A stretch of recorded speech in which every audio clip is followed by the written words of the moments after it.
Yeah, and of course, we're expecting the president to speak to us again now today.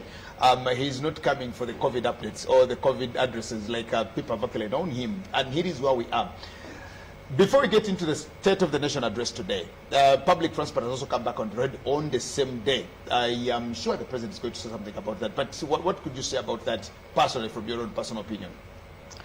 As you know, State of the Nation is very much about capturing the most pertinent issues of the day. And this one is fish in every way. First of all, the president will be addressing us from State House.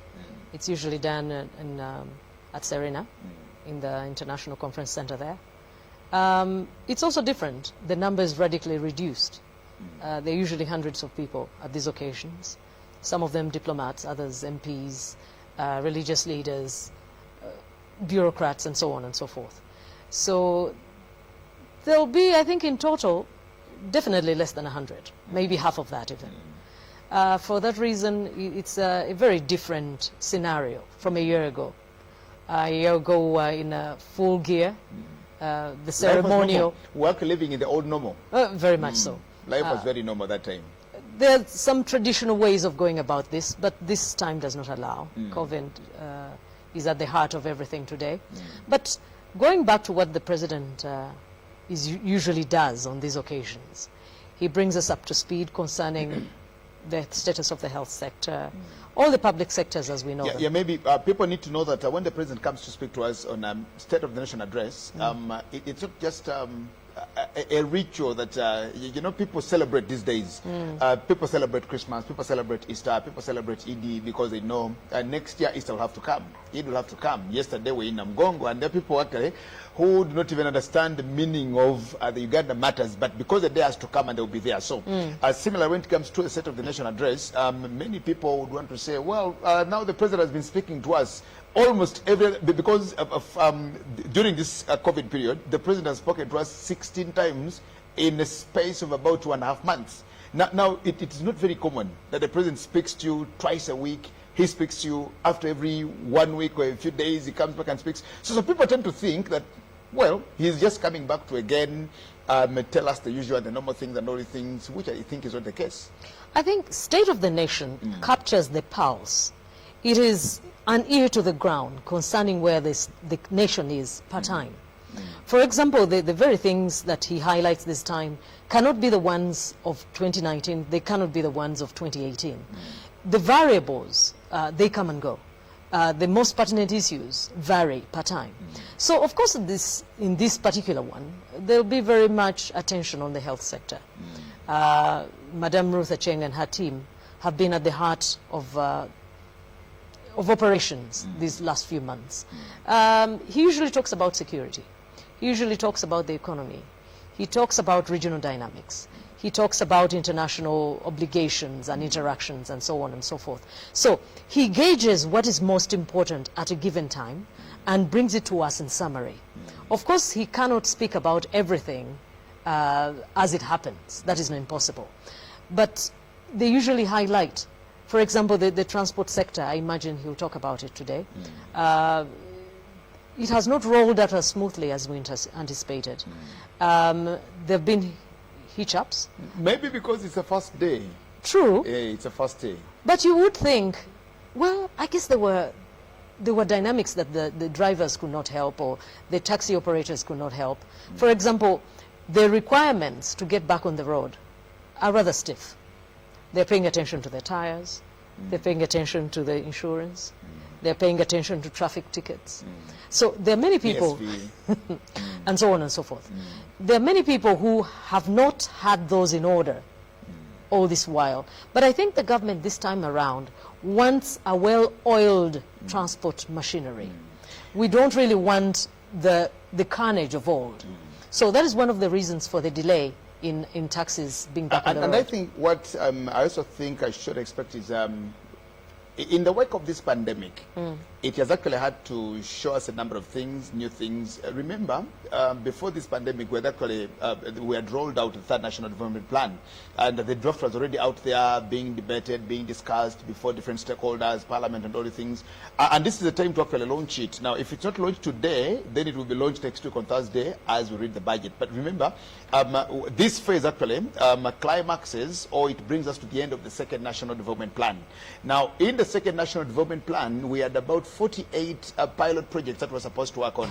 And one of these was actually the Ginger Bridge that people see. The Ginger Bridge, the Interior Express Highway, the Standard Gauge Railway, the Northern Corridor bit of it, a number of, the airline actually, the airline itself, the airline is in that development plan, the NDP2. And you see, Rachel, what we need, I think, to highlight here is that people tend to think that State of the Nation address is when the president promises anything, then everything has to be done up to 100%. Well, I wish we were in an ideal world. Look at where we are now. I'm sure some of those plans have been interrupted, rather rudely, and for as long as we don't really know. So those dynamics have to be internalized. They have to be appreciated. For example, I imagine that the health sector will take a radically shifted approach. Some of the things that were not planned for a year ago, I imagine will have to be incorporated to actually boost the health sector as a whole, the infrastructure and so on and so forth. So really and truly, there are some things that are projected, and you're right. One of them is the growth of the economy. The economy at the last State of the Nation address was projected to at least grow at a rate of 6% per annum. That figure has been downgraded to by half. Yeah, exactly. But because of the pandemic, yeah. Industry output. I'm sure there were projections then, but that has not been achieved. Tax collection. Everything has taken a hit. So all those expectations will have to be revised downwards. But even going forward, the momentum will be interrupted. We cannot take off at the rate we hoped we would. The oil industry, we're expecting that we might have some oil by now. There were some dynamics there with tallow. But of course, international partners are also overtaken by their own concerns. America, I'm sure, cannot join in the party as before. So development partners are a very important part of our budget, as you know. But they cannot engage as much as they would, because they also have their sectors that have been interrupted. Actually, talk about the oils. We had a summit, I think, in 2016, 2017 actually. We had a visiting president from Theodore Ngwema from Equatorial Guinea, and there was a very big meeting here at the Serena Conference Center in Kampala. And during that time, actually, the president launched the Dream Team, the Oil Dream Team. You remember that, and he called it the 2020 Oil Dream Team. Absolutely. And of course, at this time, we had expected that by 2020, that was the agreement actually, that by 2020 we will start receiving our oils, the initial oils, the starting oils. And thereafter, you saw the meetings that ensued. We saw Ugandans go to Tanga in Tanzania. We saw President Magufuli come to Tukula and eventually going to Kabale. There was much optimism. Exactly. Yes. To see how it actually works. And but these are some of the things that we had expected that by today we will actually have them. And I think for me, I also expect and wait to hear from the president to tell us, away from this pandemic that has destabilized us, disorganized us, taken us off the normal bearing, we need to actually, I need to hear from him what he actually says about, so for example, the middle income status. We had planned and projected that by 2020, we shall have achieved the lower middle income status for Ugandans, which they think $1,100 or something for every Ugandan. Do you think he's got anything? He will say something about this?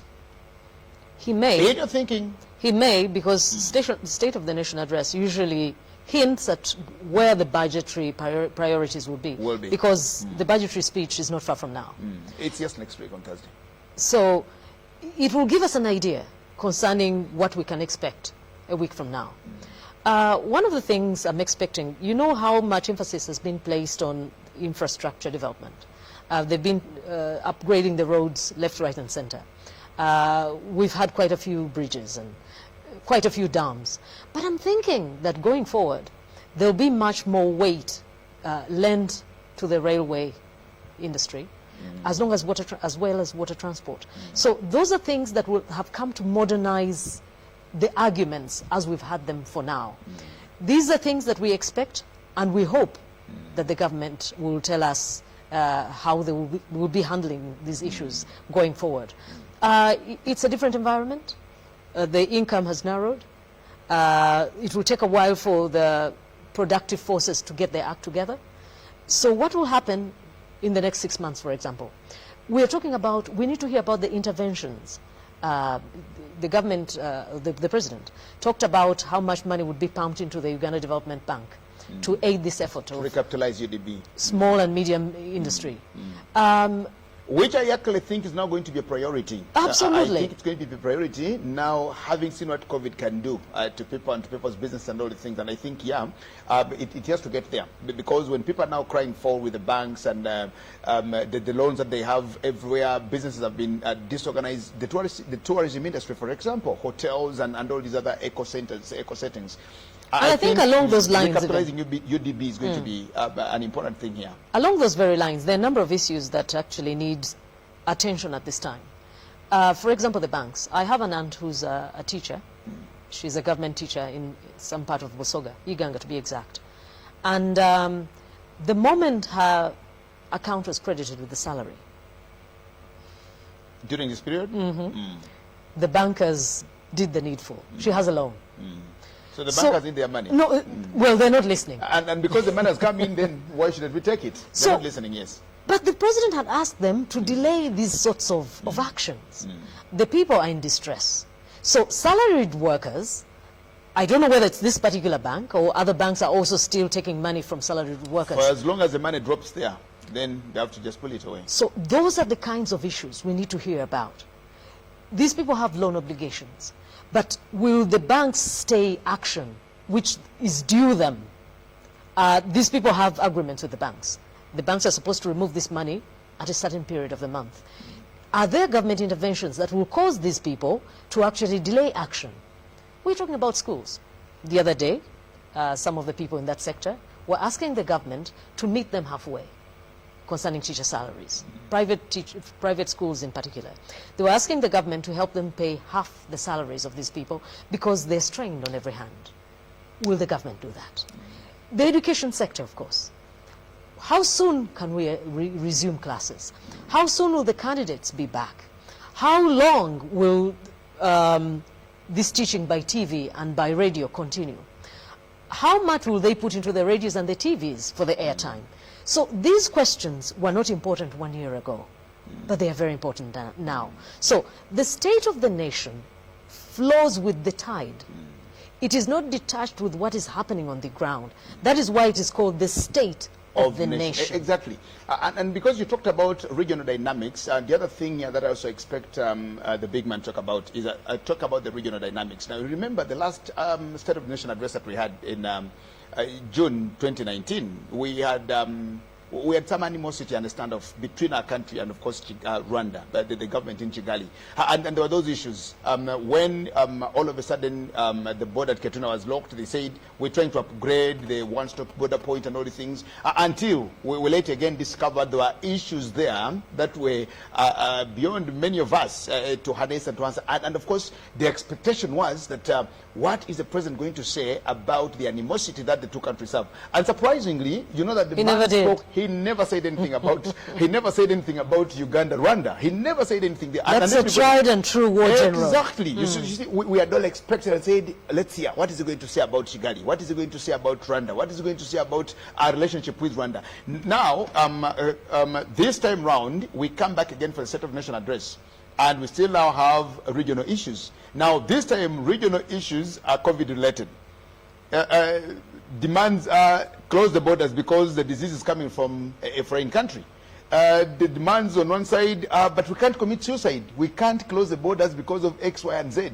We do not know the truth in Tanzania. We do not know what is actually happening in Kenya. They say Sudan doesn't have enough kits. They say Sudan doesn't have enough kits, and you can't just imagine. It's amazing. Yes, it's amazing. But I think, Mr. Jagenda, one of the things that we've talked about consistently was that a person's confrontation with death or a person's encounter with life or death issues modifies priorities. You're right, 1 year ago, we were talking around the clock about the Uganda-Rwanda issues. But now these are life and death. That has paled into the distant past. We no longer talk about it. In fact, one of the things that I think was interesting is along the way, Rwanda had closed its border, saying they had issues with us. Because of COVID-19, Uganda said, oh no, we're closing our borders. Keep on your side and we'll keep on ours. Life has continued. You know, that is the way life is. All of a sudden. Now it's no longer that important that Rwanda and that's nobody talks about that now. Nobody discusses border closure. In fact, we found out we can move on without full engagement with Rwanda. You know, life and death encounters cause you to realize what the true priorities are. Once upon a time, people thought they really had to go to London to have their flus treated. Some people really believed they had to go to India, Germany, or US to deliver their babies. There are people who really believe that to treat their skins, they had to go to Spain. None of them have died to date. None of them has died. None of them is in the ICU, which means our health sector is not as bad as they said it was. Where are these people getting their treatment? Because they're here. They're giving birth. There are no planes taking them anywhere. They're being treated here. No visas are being issued to go to Hong Kong. And they're not dead either. We find out that our health sector can handle more than we thought it could. This life and death encounter has modified the way we see most things, I have to say. Yes, I think, because you see, the last time when the president spoke to us, we had a few issues. We had lost a few senior government officials. We had lost a few people. We had the accident on Lake Victoria. We had one accident, I think, in Lake Choga. And, but you see, these were just problems that we're having internally. And out of either carelessness, out of laxity and a number of things. But you see, COVID-19 has brought a new thing to us. The president has spoken to us. He's engaged us every other time. He's known what Ugandans can actually do. He's seen the other part of Ugandans. He's seen the other part of Ugandans. So have we. So have we. I've seen the other part of Ugandans. That is, if you tell Ugandans there's something very serious here that we all need to mush our support, mush our strength together and do it. They're actually reasonable people. Exactly. People can come together. People can actually join you in that. I expect to hear from him, of course, about the health sector. Now that, he has a lot to say about that because it has now been the health sector at the front line of our lives all through this period. But you see, what COVID-19 has actually done to us is that it has reboosted or revamped many of our regional hospitals. True. That we're now talking and priding in hospitals in Arua, hospitals in Gulu, hospitals and in Masindi, in Gulu, hospitals in Masindi, Jinja, hospitals in Jinja, hospitals in Mbale, Soroti, and everywhere. And I think Moroto. Exactly. So we possibly could have thought it would be business as usual, but now, yes, we can say we have a regional hospital that has an ICU center in Masaka. With capable workers. With capable workers. You don't have to try to drive an ambulance, run to Molago, come and pile everybody here, yet you can actually sort the issues in Mbarara. Well, talking along those very lines, one of the things I'm hoping that the president will talk about is the issue of emergency response. We're still quite weak in that area. Because while these things were happening, we also still had issues in Kasese, the flooding. We had issues in Bundibujo. Emergencies continue. You know, life, that is just the way life is. Just because you have an emergency does not mean everything else stops. So going forward, strengthening of emergency response mechanisms is, I think, one of the things that we need to prioritize. Until now, we've been responding to things as they come. We've been attending to them per development. That shouldn't be. There should be a robust mechanism. For example, I was encouraged when the UPDF said they can actually field or put up a field hospital in fairly short order if the need in their epitents, if the need arises. And that shows that they've been ready for a while now to boost the capacity of the health sector in general. But that should also be in the case of flooding, in the case of whatever emergency may arise.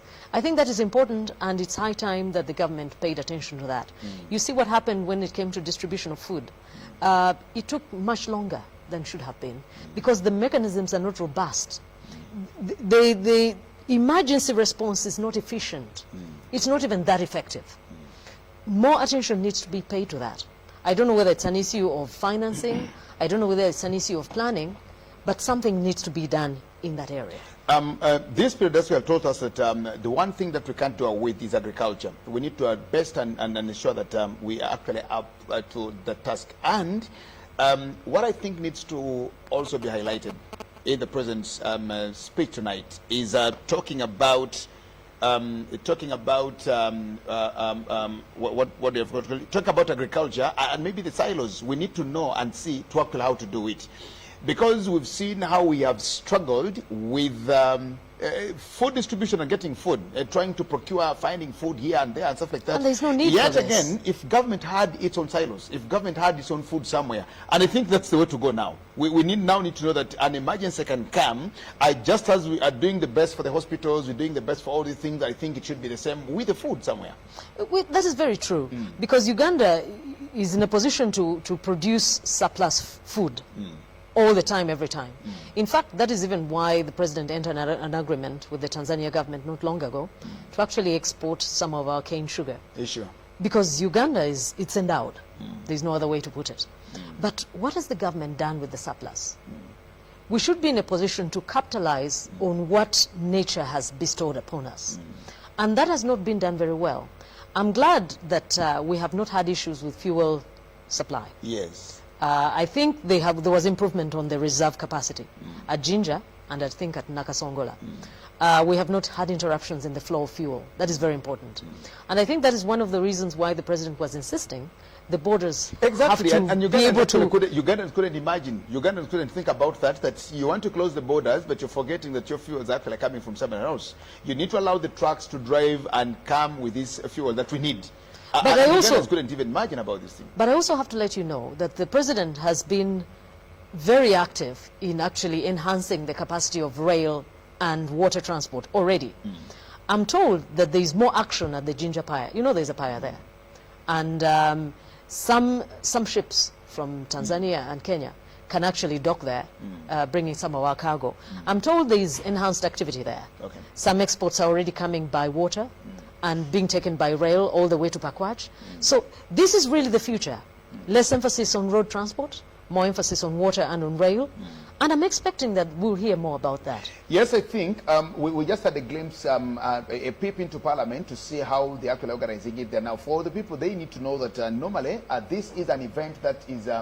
it's a parliamentary event. It's a meeting of Parliament. It's a session of Parliament. And he's addressing Parliament. And he's addressing Parliament. Actually, State of the Nation address he's addressing Parliament. And now what happens is we normally don't convene, or this meeting doesn't convene in Parliament because of the space and because of the many people that they invite. That's why it's normally taken to the International Conference Center. And now, because of the pandemic, because of the social distancing business that we are actually into now, this meeting can't happen either at Parliament. It can't happen nor at the conference center. So that's the organization there, and we expect that the President will even come to Parliament through some other means. We do not expect him to come there in technological means. He's coming through technological means. But getting to what we talk about, in the 2018 State of the Nation address, one of the highlights there was the standard gauge railway and the Northern Corridor. And of course, it was a very big venture that needed about 8.6 trillion Uganda shillings. Now, when you just look at, we are going to read a budget of 45 trillion next week. Our budget is now 45 trillion. But 8 trillion of 45 trillion for the standard gauge railway. And I think that's where it is. So now, all of us, I think, are now agreeing. We are now coming to terms with the railway. Something has to happen. Exactly. Something has to happen now. And this is what we're thinking about, because when you have a train, you do not have to have the hassle of the taxi, the truck drivers. And it takes a lot more instead of one truck. That you know, one of the challenges that Uganda has faced is the rapid wear and tear of our roads, because trucks come through here to Congo, they come through here to Sudan, to Tanzania.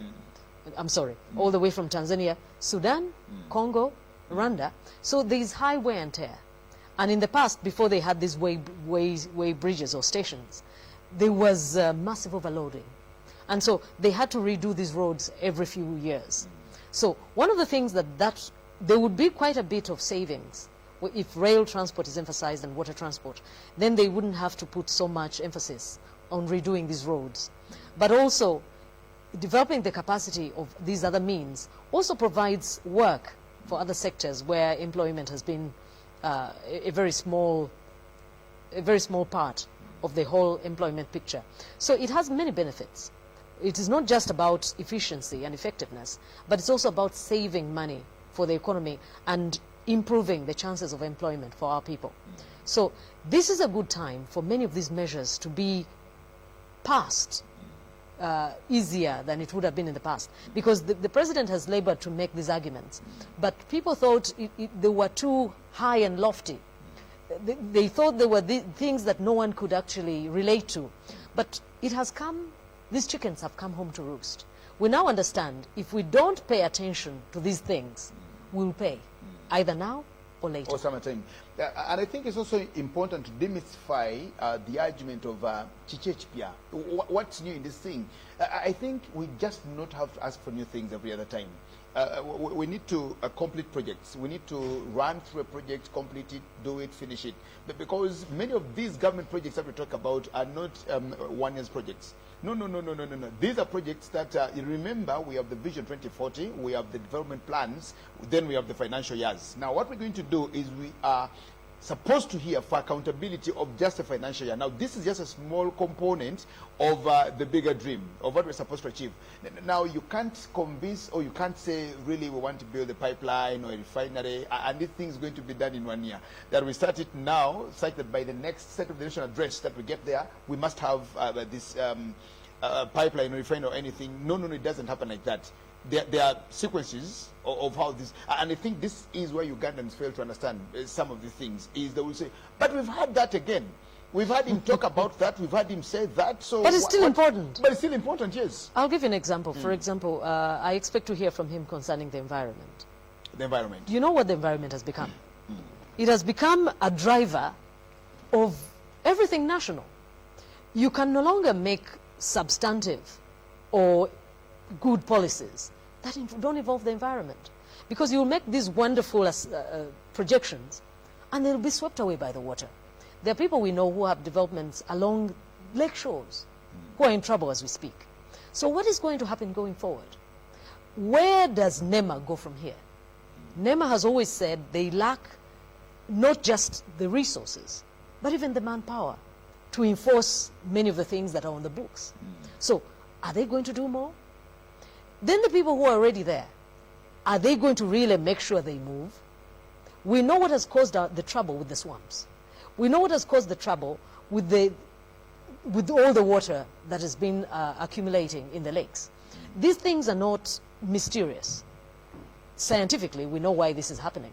But we need to hear about the measures to mitigate this.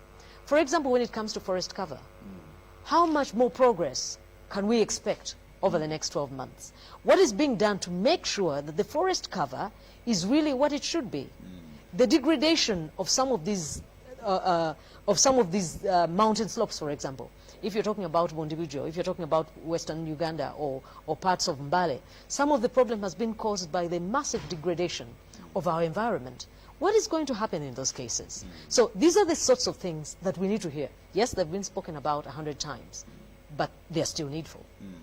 Very, very, very important, just right there. And of course, when the president spoke to us, there were a number of things that he talked about. And from his previous speech, the issue of security was one of those. And remember that we had actually lost senior government officials who had been assassinated or gunned down. And the matters that were happening in Entebbe, in Makiso, the broad daylight robbery in Nansana at some hardware there, and a number of things. And if you actually notice that the rate of criminality at that time was also very high. And we expected that the president had something to say about that. And of course he said something. And indeed, he also came and gave the accountability of the cameras that we've seen on the roads work, do all the things, and the magic. And that was one of his ways to handle that? Where do you think security is now?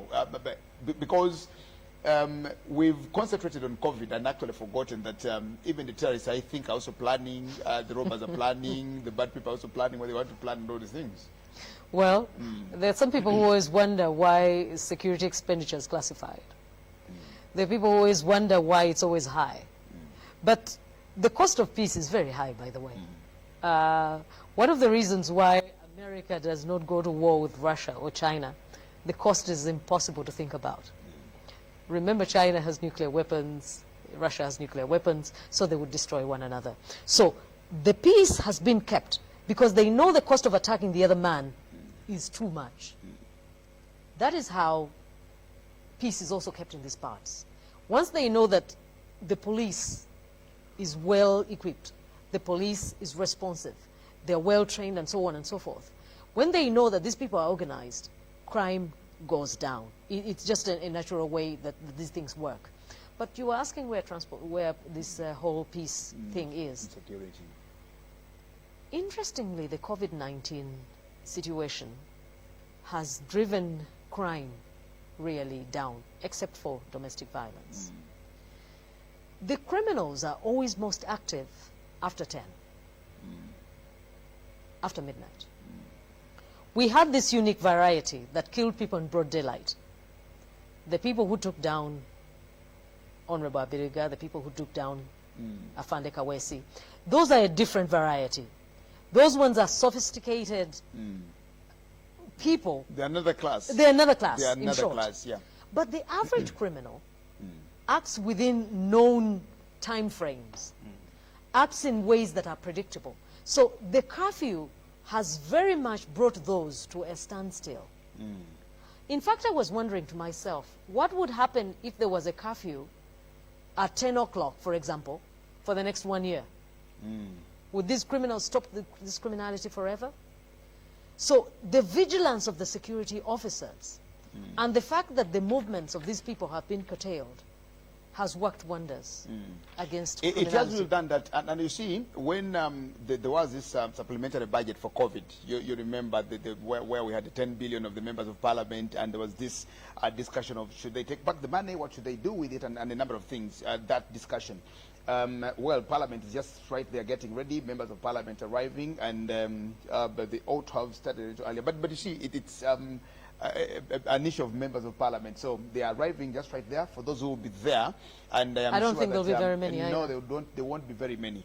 There won't be very many. There will just be a few there who will listen to the president. But you remember that when that budget was actually passed, ideally, security, I think, had been given the biggest share. And there was a discussion of why should you give security all this money, and yet it's a health affair, it's an epidemic, it's a pandemic. I don't know that anybody will be asking that right now. Exactly. But you see, one thing that they forgot was that to actually even manage the health that we're talking about, we need security. Have you seen how security has actually been on our roads? To just manage us, to just manage the people, enforcing curfew, for example. What about giving out the food? What about giving out Prisons the food? officers engaged, Military, police officers police. were there, the military were there. So we have been wondering all along, but I think now we know that security is a very important part in any overall health of a nation. It's not limited to just military work. No. As people think. You've seen one of Remember how the army supplemented the efforts of the health workers at Mulago for a while there, and then they withdrew when the cases were contained. But we have to understand that these things are connected. These things work together. The security ministry or the security arena alone being robust, while health suffers, education suffers, the environment suffers, does not make for a country anybody wants to live in. They must work in concert. Okay. And therefore, that's why the State of a Nation address, and therefore the budgetary considerations, are a balance. It is an attempt to balance attention to all these things. Somebody called Anyango Pio here says that with the economic downturn caused by the coronavirus, government should prevail provide, I think, social services like health and education. Starting 2020-2021 financial year. Otherwise, the 2021 election is coming to rid leaders who do not have the citizens at heart. That's what Anyang Opio here says. Social services like health and education. But I think, yes, health and education have still been top priorities in this country going forward. But we've now just seen, we've been exposed in a way that we need to up our game in the health sector, which I think we've done. You just made a very good comment here. Very much so. That the people who should or who would be now running to America and Canada and everywhere to even just go for body checks. They're here and they haven't died. They are here, they haven't died. They so could they'll just be okay. go to say, let me go and check whether I have diabetes, whether I have HIV. Maybe they need to even scrap the budgets that they usually use to finance these travels. Exactly. And send them to foreign travels, we've seen that people can live here without going abroad. None of them are fainting. None of them are on their deathbeds. So I think because they've been dishonest. Okay, well, I think that's very important. And we wait to hear from the president when he gets to speak to us tonight. And of course, talk about a number of issues here as we get there. And like we told you, the budget is 45 trillion at the same round. What do you think is going to be the challenge in financing that budget? Because we had actually gotten to a level where about 80%, 85%, we could finance our own budget. With the disruptions now and the issues that we're facing, do you think we'll be able? It's going to be tight for the simple reason that the income has gone down, not of just of businesses, but also of individuals. And of course, budgets, they're not a mystery. They have incomes that are brought together through different sources. And these things are collected by the taxman at URA. So when the businesses are not at full capacity, when productivity suffers, when the entrepreneurs are in distress, of course taxes are impacted. But in this case, development partners, they're in that very same state. America is preoccupied. The UK is in trouble. Germany is not feeling very good. Everywhere. Spain is against the wall. So it is really going to be a tricky act going forward. There may have to be some modifications, God knows. But also, one of the things that we haven't spoken about until now that is very important for the government to tell us the way forward is the issue of elections. Okay, well, I don't know whether Jordan Lokoma is actually ready to speak to us.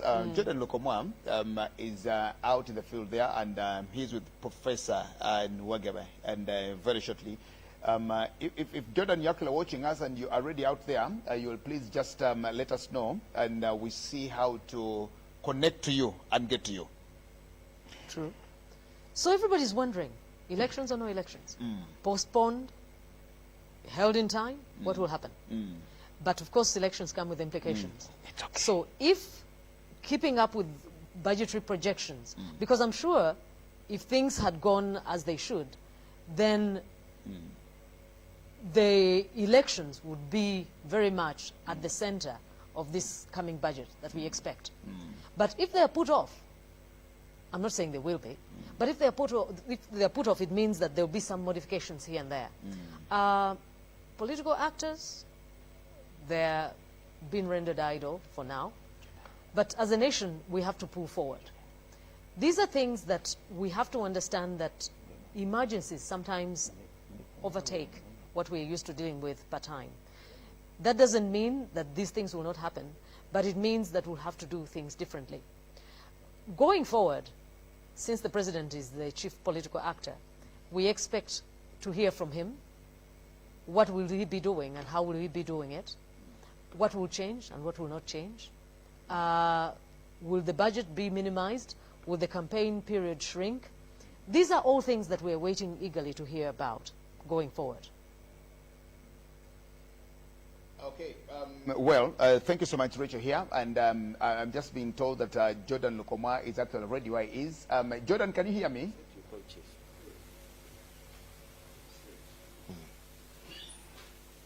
Well, Jordan, we can see you, and I just hope that you can actually hear me. And if you can hear me, Jordan, could you please just go ahead and speak to us? We okay. Jordan, I'm trying to yes, I'm trying to get to Jordan. Jordan, I can see you, and I just hope that you hear me. If you can hear me, please, you are on air right now. Yes, thank you so much, Jagenda Semakula. We are coming to you live from within Kampala here. We want to talk to a senior economist in this country, Professor Augustus Nwagaba, with whom we're going to share a few things, especially to envisage on what the public should expect and have an insight into the performance of the economy the 2019 financial year that we are ending. Yes. So, Professor, a very good afternoon, sir. Yeah, good afternoon. We are so happy that you allowed us to have this moment with you here in your office. Thank you. Yes. Let us start with a look at the 2019-20 financial year. How do you think we have performed? In your view, how do you rate our performance as a country? Yeah, thank you very much, viewers. The financial year 2019-2020 started on very well. We had an economy which rebounded, particularly because of the agriculture sector. The agriculture sector performed very well. They were rainfall throughout the year, and the agricultural productivity had done well. Two, we did not have any skirmishes or any civil conflicts in the region, so that means also the regional trade had also rebounded. It has also done well.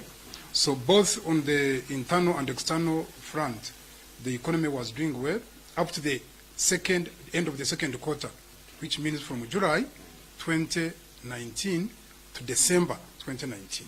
Okay. So the growth, economic growth, between July 2019 to December 2019 was in the region of 6.3%, which means that remember the other year the economy was around 4.5, it went to 5.2, then we were operating at 6.3 growth, which was a reasonably good growth of the economy in the sense that the agriculture sector had come, the trade had rebounded, the industrial sector had also been revamped, and there was hope, there was reasonable hope that the projection was even going to be beyond 7%. So it's the third quarter where you see it is the third quarter where we had a catastrophe, of course, where we had the COVID-19, and can you imagine the growth which had been projected at 6.3% plummeted to 3.0%. How did COVID really affect us to that level?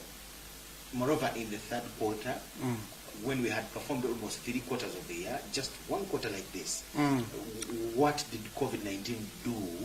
What areas did it really touch to give us that kind of a problem that you envisaged? Because our economy there was a twin supply-demand depression. Because we suffered on the supply side, our economy is externally determined. Because tourism contributes $1.8 billion, which is 5.6% to the other GDP.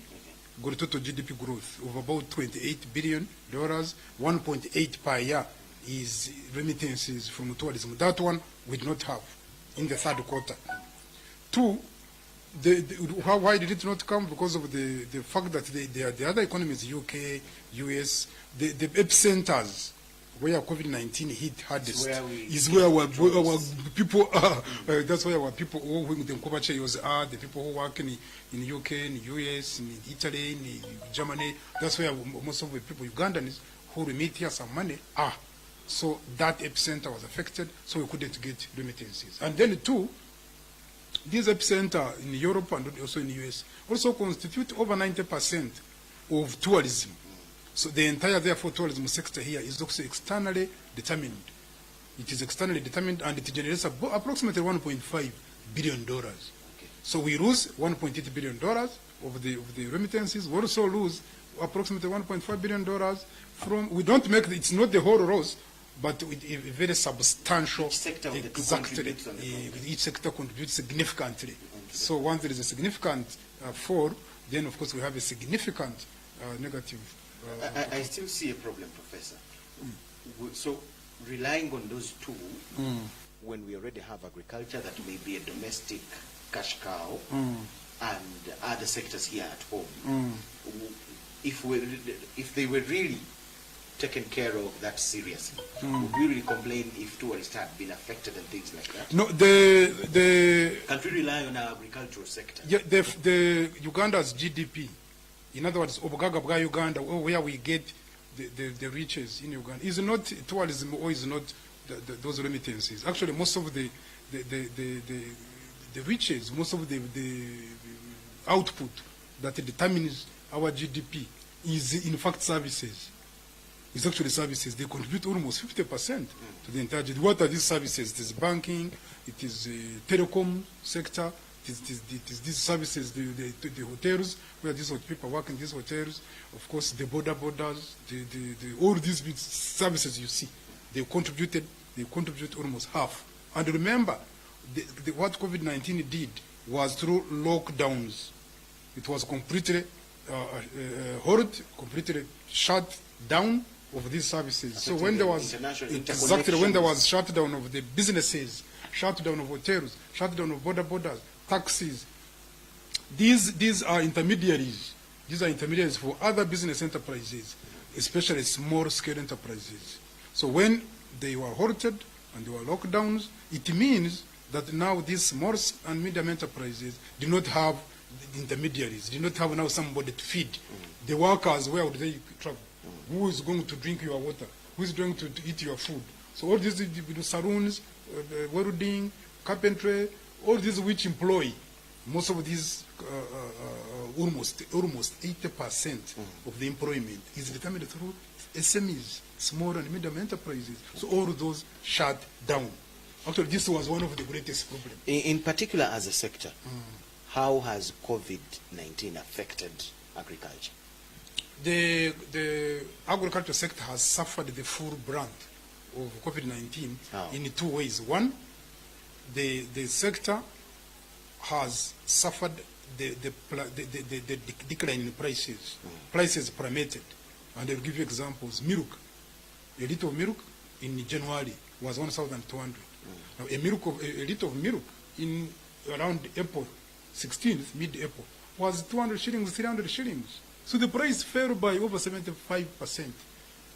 Eggs, which a tray was about 12,000 in January, but the eggs by April, 30th of April, was 7. If you are lucky, you will get 7,500. But it was around 7,000. So it also declined almost by 40%. So the agriculture sector, and this, secondly, if you look at this was a direct effect on the farmer, who is now earning very low returns as a result of the foreign price. But also us who are in Kampala, and you look at yourself, we are in Kampala here, the government closed all other sectors, but except transport of special agricultural commodities, so the markets continued working. But remember, there was depressed consumer demand. There was the consumer demand was subdued. The people who would eat these matoke, eggs, milk, even if the milk, the price had gone and they continued producing at the level at which they were producing. There were no people, there were no demand for these things. What people wanted between these times, 18th of March, up to now, what do you have in your house? Don't you have maize? It is sure that you have posho, you have rice, beans, cereals, you have beans. Then so all of us tended to buy in large amounts. Tended to buy what we call food security items. This is posho, beans. So if you have been taking therefore milk, most households resorted now to taking porridge. And in that case, the demand was subdued. So you are putting it now in brief that actually COVID-19 has hit our economy hard. Hard, very hard. And this is the agriculture sector, but the tourism sector completely suffered the worst catastrophe. Hotels closed. I was in one of the hotels. The capacity was less than 10%. And of course, you know, the hotels, most of them are on loans. There's no single hotel that can claim to be having 100% their working capital as their own. They normally get working capital from banks. The initial investment is banks. So the moment they are getting their inflows, the return is part of, most of it is for repayment of loans. So you can imagine that situation where now you're operating at 10% capacity, but most of the operating capital as well as investment is in loans. The hotels, there are no people to come and save in the hotel. In fact, Professor, towards the end impact. of this interaction, you will tell us what you think about government intervening in the issue of loans during this lockdown. We want an expert view on that. But now, what would be your suggestions to government on reviving these 4 sectors? You talked of services, the agricultural sector, tourism, and the industries. The industry. They have all been affected by this problem. One by one, how would you advise government, or what would be your expectation of how government can revive these 4 sectors as we enter a new financial year? Now, one is that the industrial sector, the big manufacturing has had also a silver lining, because not everything has been lost. As the old adage says, under the dark cloud, there's always a silver lining. Definitely. So I was doing a study for UNDP, and UNDP requested me to look at the effect of COVID on manufacturing. And that study clearly showed that also there have been very good positive impacts. And one of them is that the Uganda breweries, for example, opened new production lines. Kachira Sugar Works also produced clean sanitizer through using ethanol. They were able to put a new production line, and we got new products on the market. And this is what I want to advise government, that we have a very strong argument now for import substitution. There are certain commodities which we have been buying from abroad, which we absolutely can produce from here. And most of them are sanitizers. If you look at most of these doors, windows, the sofa sets, and these people's, some of these building materials are all available here. I want us to leave Who this, is available Professor, before we leave that point. What do you think is affecting, because now COVID-19 has just been a timely thing, but what do you think is the stumbling block for the local production sector in Uganda? What do you think is its problem? The first one... The things you're talking about are simple products. A door like that one. Imagine a door, sanitizer. A door from Malaysia. Really? Sanitizer. Sanitizer, what do you think is standing from China, in our way of sanitizer must production? come. How can a sanitizer come What do you from think China? is our problem as an expert? The problem for local manufacturing here is that there is high cost of doing business. That's the first hitch. The very high cost of doing business. Number one, very high cost of money. The cost of money is very, very high. Very high interest rates from commercial banks. So it is not easy for people to start companies, and you cannot start a manufacturing company without having long-term financing, because these companies you cannot go to a commercial bank and get money for an investment like a production line of either sanitizers or beverages or for returns that may not be realized. These are that early enough. Long-term investments. Why are you advising government to take on something government that is not easy? must provide sufficient leverage. They must provide sufficient long-term financing. That's why you see government has put $150 million in Uganda Development Bank. And this has been a song for a very long time. But now I have been in touch with the Minister of Finance, and they are committed. The minister told me he's now committed, and he has committed the government. Government has bought it, that $150 million should be in the Uganda Development Bank for long-term financing. Because now industries, you cannot get money from Stanbic Bank and you want to put an industry. The interest rate is over 20%. How would you compete with China, somebody who got money from China, and the interest rate is 0.0007%? Then two is that the other problem of manufacturers is the quality also of production. The quality of products here is not competitive enough. Because if you look at the people who are importing these, especially hardware materials, the materials from Malaysia, from China, they have that hoodwinking finishing. And this is where the problem is. So people here tend to value flashy products, the appearance of which is a very big mistake. Because you only sit on it for a year. And it breaks. How can, for example, kitchens, these kitchen cabinets, and the entire kitchen system, they want to get it from China. But if you go to our mahogany timber here in India, these boys and girls can produce very, very good timber, and their only problem is finishing.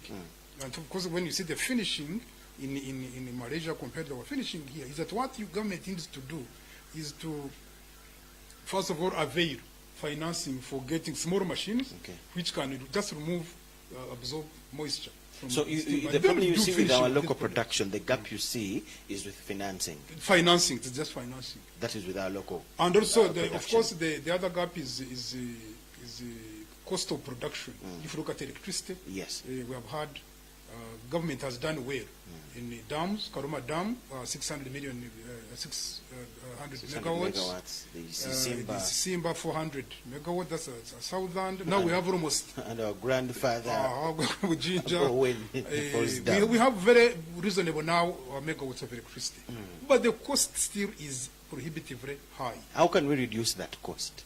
The cost is not going to reduce quickly because of, again, the nature of the contracts. The way we get money, again, the way we get money that we put in these dams. Doesn't that the money is costly, again, the money is costly. Doesn't that then mean we still have a long We still have a long way to go in terms of reducing the cost of doing business. So electricity is still high, not competitive. Loans are still high, cost of money is high, money is still very highly costed. It's not easy for a business person to dare. It is not easy for a business to start, and then you compete with the Chinese products. Again, that is the policy itself, because our economy is too open. The economy is too open. You cannot run an economy that is completely 150% in neoliberal, where you say, you import whatever you want. All countries, South Korea, to Singapore, to Thailand, all these countries you have seen, they have some strings. They have a lot of strings, especially in importation.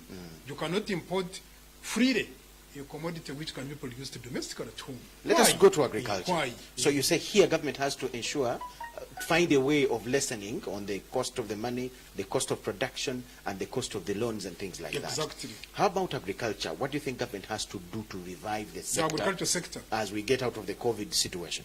The major problem of the agriculture sector here in Uganda is actually the level of organization of the sector. The sector is disorganized. It is, it is too much, you are too much on your own. There is too much smallholder. There's no commercial organized production. Even if they said under EBA, for example, in Europe, this was everything but arms. It was economic partnership agreement to export, for example, beef, meat, and other fruits, horticultural products. Now, the agreement was you export to Europe and all these countries. But did we have production? We have a problem of production which is not organized. There's a poor organization, first of all, institutionally. There are no cooperatives, as you see, there's not organized production, smallholder production. Then, two, quality, again. I was in Geneva the other day. We have a small consulate in Geneva. And the issue was why our products not penetrating the Benelux market. Is the issue of, again, quality. Quality and standards. According to the signal I get, Professor, His Excellency must be ready. Now, what do you envisage from today's State of the Nation address as we wait? With the COVID, the way it has hit us, all of us today, we are waiting for only one thing, and this is the stimulus package. Everybody is waiting for what the government is going to say on to revive people's. People have really done badly in terms of livelihood. Government has done very well on health. They have secured our health, and our life has been secured. So we are alive. Now, but how do you survive? But now how do you survive? There is life, but then there is need for livelihood. So people are looking now at livelihood. So just like some other person I interviewed in the morning, your expectation is a stimulus that the president is to concentrate so much on economics. No, not so much not on health. Health, the Minister of Health has done extremely well. We congratulate the Minister of Health. We congratulate the government on securing health. The people are now waiting. Your Excellency is alert, and the Ugandans were alert. We are now, all of us, looking at stimulus package. And in my view, this stimulus package should focus on ensuring that small and medium enterprises can rebound. This form 80%. If you do something on the small and medium enterprises, this feed into agriculture very well, and also tourism will come in, border will come in. The tax omuntu wa wansi is the one. The omuntu wa wansi must be touched because majority of us, over 90%, bantu ba wansi. Here we don't have a middle class that you talk of. The entire GDP, the entire economy is driven by small and medium enterprises, and we hope that the stimulus package is touching small and medium enterprises to make sure that they can rebound effectively, and then the economy can come. Thank you so much, Professor Augustus Nwagaba. Thank you. He is a very senior economist in this country, of whom we are proud. On such matters, we definitely have to look for him. To you watching us, I will hand you back to Jagenda Semakula. It is him that will connect us direct to wherever the president is, but we expect and we must listen and hear from him this afternoon. Jagenda Semakula. Jordan Lokomwa and Professor Nwagaba just right there at Reef House in Wandegea. We thank you so much, and of course the professor has been very audible and spot on to the issues there as you've continued to share. I and Rachel here in studios, of course, have been following your conversation and discussion there with Professor Nwagaba in Wandegea. You heard the professor. I did. And he's very anxious. Yeah, he's very anxious, and he said, you know, his last comment here were that true, people are alive, but they're not doing well financially, economically. Not prospering. They are not prospering, and they expect and wait to see or hear from the president what he's got actually to say about that. Now that many people have been at home, they've been locked down, so they're eager to resume their lives. They are eager to resume their lives and to get there. Rachel is only just trying to get through the third national development plan here, and remember that. Like we said, Uganda has got a vision, which is Vision 2040. As Parliament gets ready here, yes, we think we now again have to see how to transit and go to Parliament to cut short our discussion in studios, because the Speaker there, of course, coming over and being led by the Sergeant at Arms with the Speaker's mess. And of course, once you get there, we see there are not so many occasions actually where the Speaker and the Deputy Speaker actually in the House at the same time. There was one rather unfortunate engagement. There was an unfortunate engagement, yeah, just a while ago. But for today, of course, it's because of what is happening here. And now that the speakers come in the chambers, this is a sitting and this is a setting today of the State of the Nation address. We'll now just take you to Parliament, where it's going to happen as we wait for the President to speak to us. Welcome to this year's State of the Nation address.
Almighty God, who in your infinite wisdom and providential goodness have appointed the offices of leaders and parliaments for the welfare of society and the just government of humanity, we beseech you to look upon with your abundant favor these your servants, whom you have been pleased to call to the performance of such important trusts in this land. Let your blessing descend upon them here assembled, and grant that they may, as in your presence, treat and consider all matters that shall come under their deliberation in so just and faithful a manner, so as to promote your honor and glory, and to advance the good of those whose interests you have committed to their charge. Amen.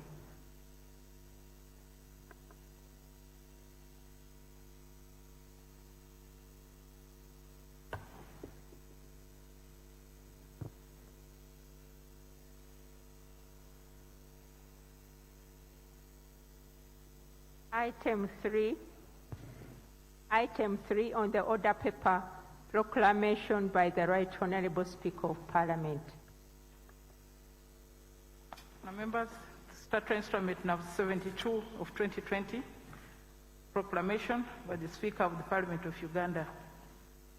Whereas under Article 95(2) of the Constitution of the Republic of Uganda, a session of Parliament shall be held at such place within Uganda and shall commence at such time as the Speaker may, by proclamation, appoint.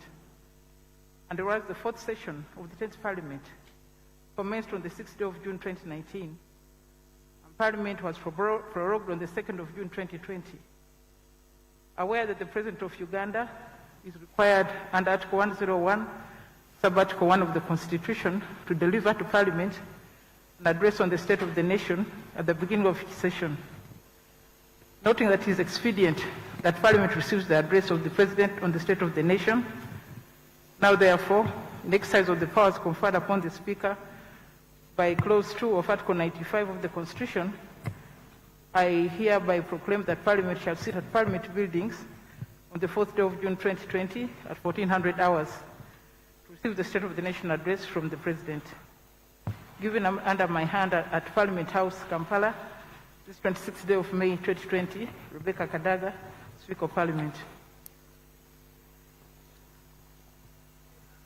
Item 4 on the order paper, communication from the Chair.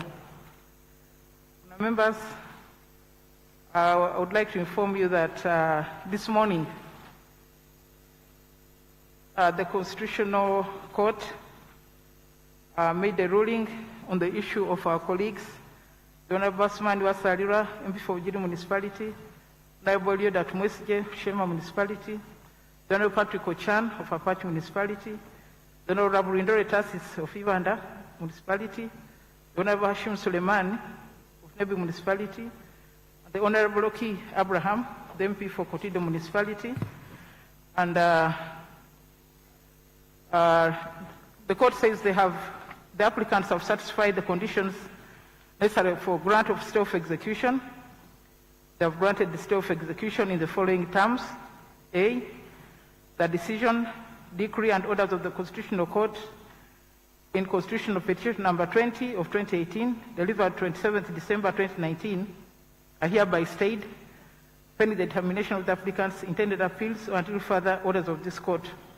The Registrar of the Constitutional Court is hereby directed to expeditiously produce the record of proceedings to enable the applicants to file their appeal. The course of this application shall abide the outcome of the intended appeals. Issued today by the Justice Stella Arach Amoko, Judge of the Supreme Court, Justice Ruby Apio Aweri, Justice of the Supreme Court, and Justice Professor Lilian Tivatemwa Ekirikubinza, Justice of the Supreme Court. So the honourable members may continue to do their work until the legal issues are sorted out.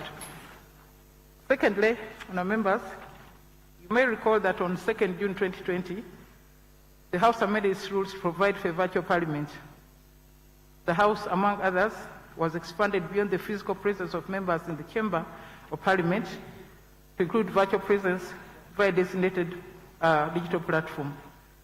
Consequently, the powers vested in the Speaker under Rule 8.1 of the Rules of Procedure have designated the virtual chair of state for the President in the House for purpose of delivering to Parliament an address on the state of the nation as mandated under Article 1011 of the Constitution. I would like to remind you, honourable members, that as provided by Rule 236A, the rules of procedure apply to all parliamentary processes online and to a member virtually present in the House, unless otherwise expressly stated. Therefore, as per Rule 10, the House shall be called to order and stand in silence when the President enters or leaves the House. 2, the President shall be heard in silence. 3, the address of the President shall not be followed by any comment or question. 4, the President will not participate in the proceedings of the House in any way. So he is now present in this House.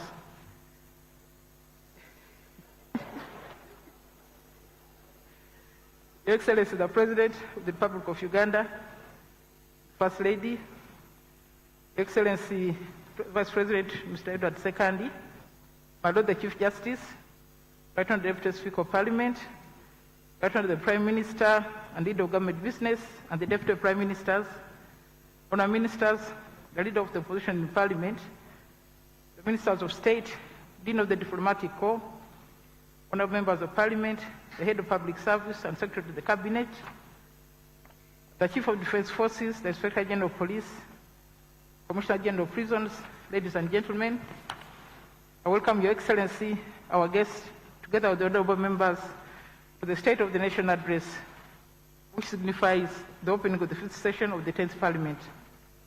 Today's address is significant because the 5th and the last State of the Nation Address in the 10th Parliament.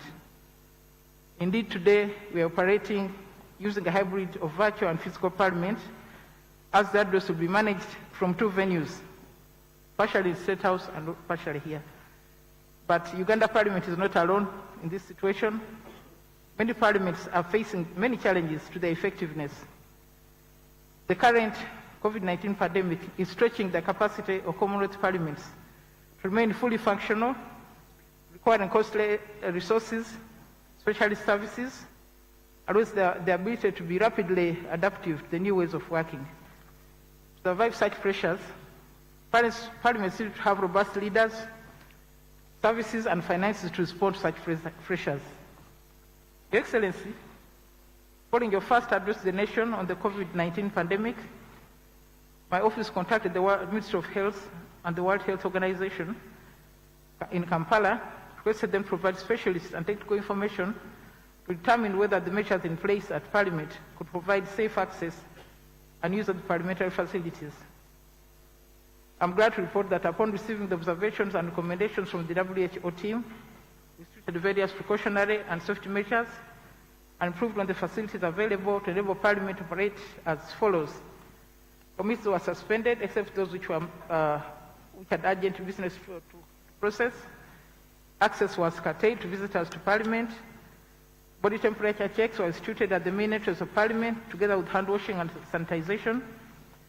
Only parliamentary staff whose services were deemed to be essential were selected to continue working, while others were working from home. The sitting of Parliament was shifted first from the Parliamentary chamber to the conference hall and then to the tents in the parking yard. The rules of procedure were amended, as we have heard, to address circumstances imposed by COVID. We still observe social distance and the use of masks, which has now been emphasized.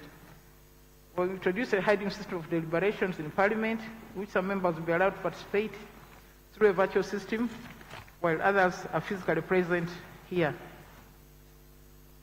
During this function, on our guests, His Excellency the President will highlight the activities and achievements of the government during the previous year and present to Parliament the plans, programs, and strategies that government intends to pursue during the 5th session.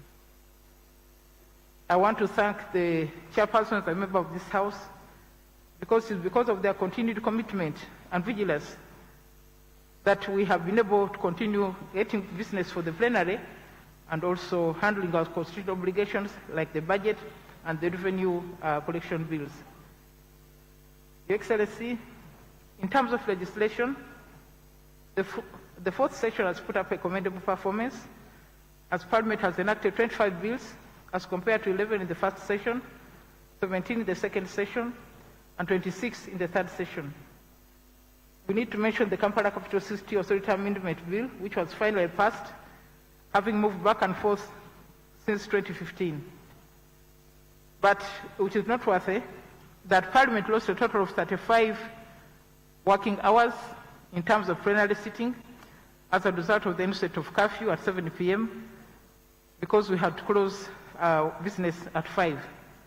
The committees of the House lost 1,800 hours for the same reasons.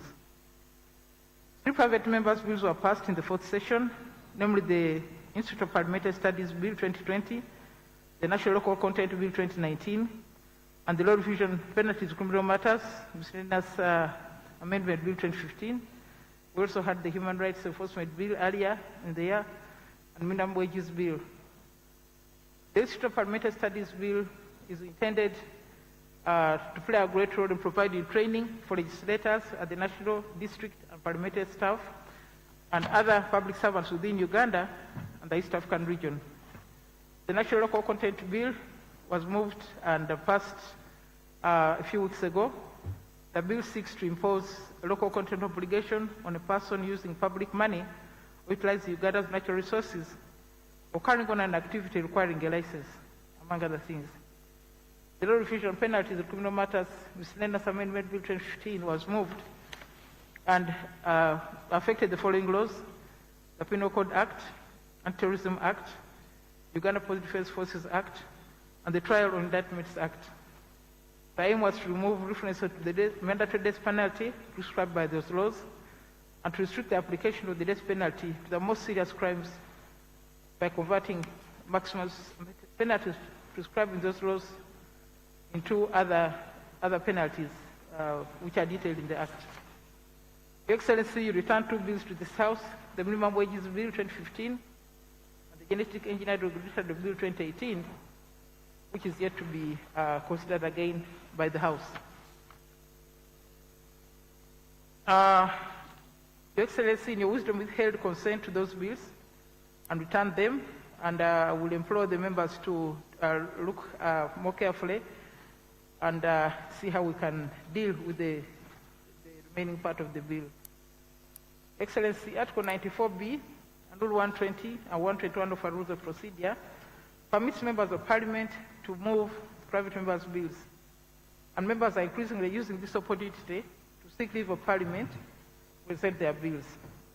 In the 4th session, leave was granted 10 members of Parliament to introduce the following private members' bills: the Real Estate Agents Bill 2020 by Honorable Tieno Okot, the Fish Amendment Bill by Honorable Kelo Anthony, the Leadership Code Amendment Bill by Honorable Dr. Yomoki, the Constitution Amendment Bill by Honorable Paul Mwiru, the Establishment and Management of Markets Bill by Honorable Margaret Wabushaija, the Constitution Amendment Bill by Honorable Jack Odur Lutanya, the Veterinary Drugs and Feeds Bill 2019 by Honorable Fred Mwesige, the Constitution Amendment Bill by 2019 by Honorable Wilfred Nwagaba, the Constitution Amendment Bill by Honorable Michael Mawanda Maranga, and the Parliamentary Pensions Amendment Bill by Honorable Rumigio Achia.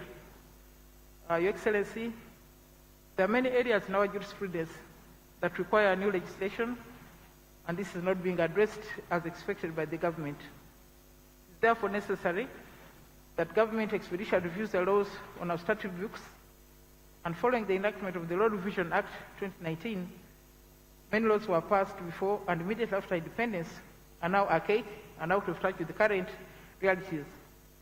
For instance, the Ferries Act of 1905, that's Cap 358, the Vessels Act 1904, Cap 362, the Rivers Act 1907, Cap 357, the Liquor Act 1960, Cap 93, among many others.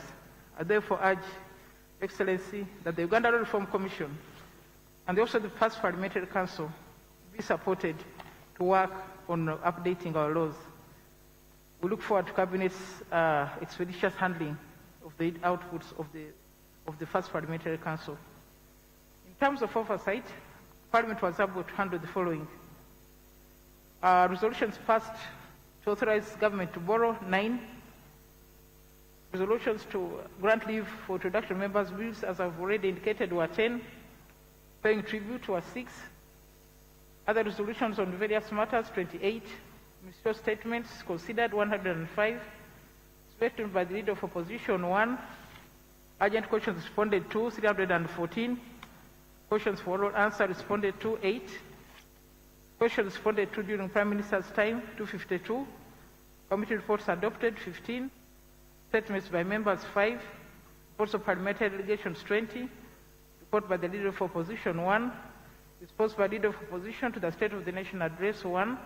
Petition concluded, 1. At the international level, members of Parliament have effectively engaged in parliamentary diplomacy at fora like the Interparliamentary Union, Communist Parliamentary Association, the EU, ACP Joint Assembly, Pan-African Parliament, the National Conference of the Great Lakes region, among others. We also have, of course, our colleagues in the East African Legislative Assembly. Your Excellency, Parliament successfully hosted this fourth Parliamentary Conference and related meetings, 22nd September, 29th, 2019. This conference was well planned and handled, and many jurisdictions in the Commonwealth and the participants who attended the conference communicate their appreciation and compliments for the organization, and the Parliament of Uganda has been approached at local and even international level to assist in hosting big conferences of the same nature. I wish to express our appreciation, Your Excellency, for your personal involvement in the organization of that conference, government support, financial and logistical, which made it possible for us to host that conference, gave us visibility at national and global level, enhanced hotel and hospitality standards in the country, provided an opportunity for learning, sharing, knowledge and networking on best parliamentary practices and socio-economic interventions, enhanced our capacity to innovate, also assisted in addressing the gaps the country has in terms of transport. For instance, as we speak now, the Parliament handed over its buses to the Ministry of Health, transport workers, a number of patients, and this has been going on for the last 3 months. Your Excellency, I wish to report that Parliament enjoys good working relations with the watchdog agencies like the Auditor General, Inspector General of Government, Uganda Human Rights Commission, and Equal Opportunities Commission, among others. I'm happy to report that information on gender and equity compliance has been useful to the committees in their oversight work. We continue to receive unfortunate allegations from the public and mass media on corruption, abuse of authority, and offices in the ministries, departments and agencies, as well as violation of human rights. The Office of the Speaker and Parliament will continue to engage watchdog agencies with the view of working out better strategies of enforcing accountability by providing an independent assurance of the use of public resources, fighting corruption, abuse of authority and of public office, and effective measures to promote human rights in Uganda. Last session, I had made an undertaking that annual reports from the agencies would have been considered. Unfortunately, because of many interruptions, this was not possible, but we shall make an effort during this fifth session. Excellency, Parliament receives many petitions from individuals and general public on matters which relate to the functioning of ministries, departments and agencies. Some of these organizations are not satisfactorily executing their responsibilities, causing dissatisfaction from the public. A number of MDAs have customer service charters or client service arrangements which set out service standards that individuals and public expect from them and how such services would be delivered.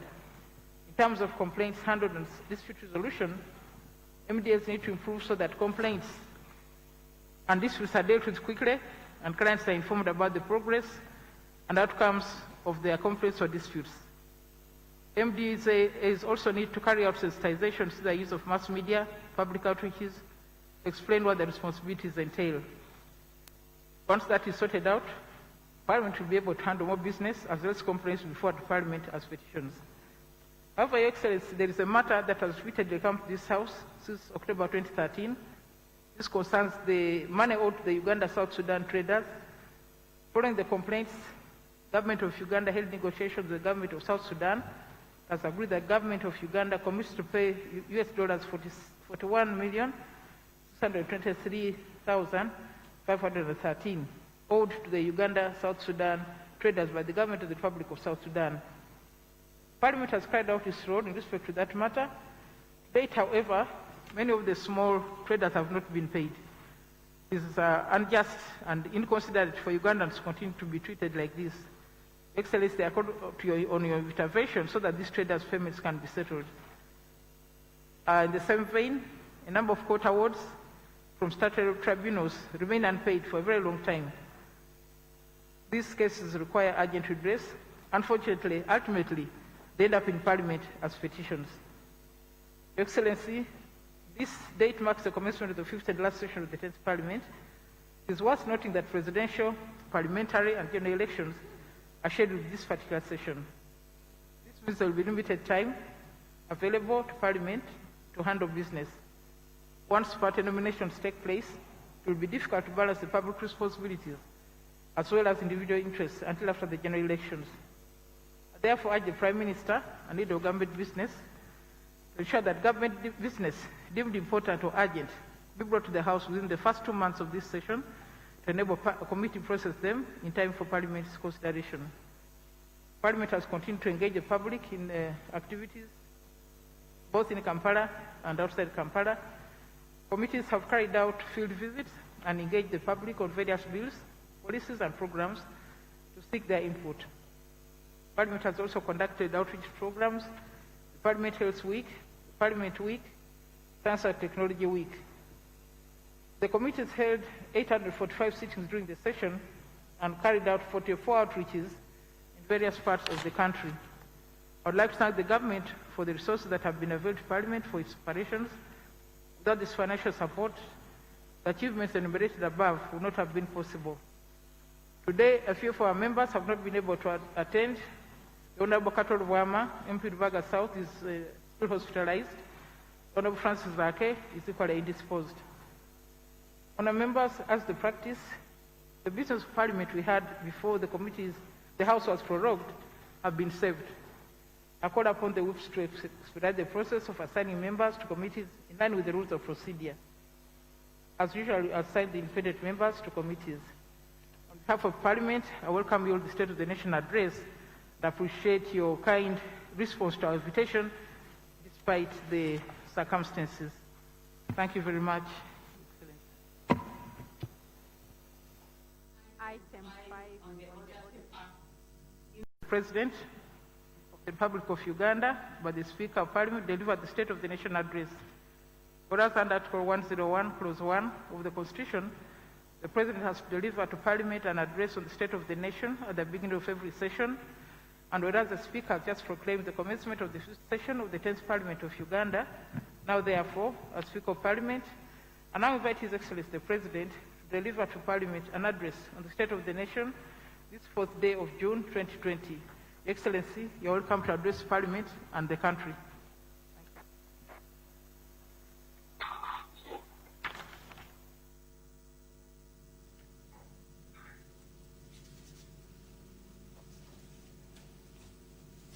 His Excellency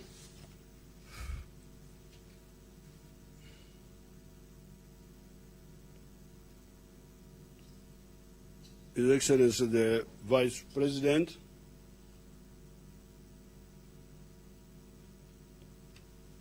the Right Honourable Speaker of Parliament, His Lordship the Chief Justice, the Right Honourable Deputy Speaker, His Lordship Deputy Chief Justice, the Right Honourable Prime Minister, the Right Honourable Deputy Prime Ministers, Honourable Members of Parliament, members of the Diplomatic Corps, distinguished guests, ladies and gentlemen, and all the citizens of Uganda and our visitors.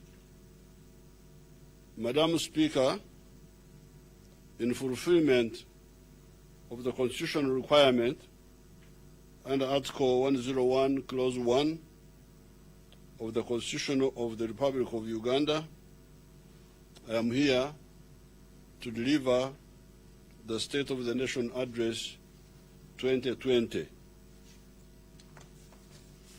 While still fighting, precisely at Kanyara camp in Ngoma sub-county, the combined meeting of the High Command and the National Resistance Council adopted the 10 points of the NRM political program. These 10 points were as follows. Number 1, restoration of democracy. Number 2, restoration of security. Number 3, consolidation of national unity and elimination of all forms of sectarianism. Number 4, defending and consolidating national independence. Number 5, building an independent, integrated, and self-sustaining national economy. Number 6, restoration and improvement of social services and rehabilitation of the war-ravaged areas. Number 7, elimination of corruption and the misuse of power. Number 8, redressing errors that have resulted in the dislocation of some sections of the population. Number 9, cooperation with other African countries. Number 10, doing all this following an economic strategy of a mixed economy. As far as the economy is concerned, of these 10 points, the crucial ones are number 5, number 9, and number 10. Point number 5 talks of building an economy that is independent, integrated, and self-sustaining. Point number 9 talks of cooperation among African countries. In other words, markets integration among other factors. Point number 10 talks of using the strategy of a mixed economy, government and private enterprises working together in doing all this, rather than being morbidly fixated ideologically on either private enterprise alone or public enterprises alone. As usual, many of the people did not bother to grasp the importance of these points, or indeed of the 7 other points. They thought that we were just talking to justify our role in national issues. On account of this, even when we captured power, we continued to face resistance in pushing these points from elements of the political class and the bureaucratic class. We have actually continued to be in the bush even when we are in the government, and have continued to wage guerrilla warfare against the neo-colonial and colonial interests in Uganda. Much more could have been achieved if it was not for this opposition. It is the partial implementation of our program that is helping us to survive in this crisis of the virus and to even use the virus to take off in terms of the socio-economic transformation we have been talking about since the 1960s. When this global crisis therefore descended on the world, I started hearing screams of pessimism coming from all sorts of sources. Immediately, I authored 2 documents, and I will distribute them to all the honorable members of Parliament that talked about, 1, the real economy on the one hand, as well as the vulnerable economy on the other hand.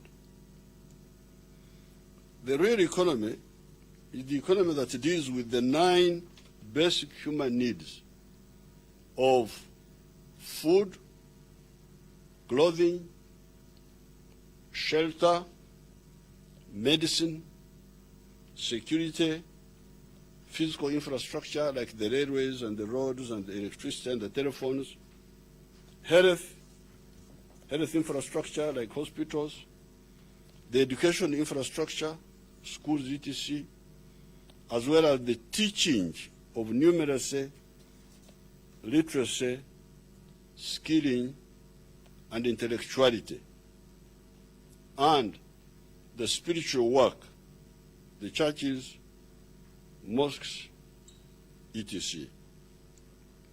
This is the real economy. It deals with the basic human needs.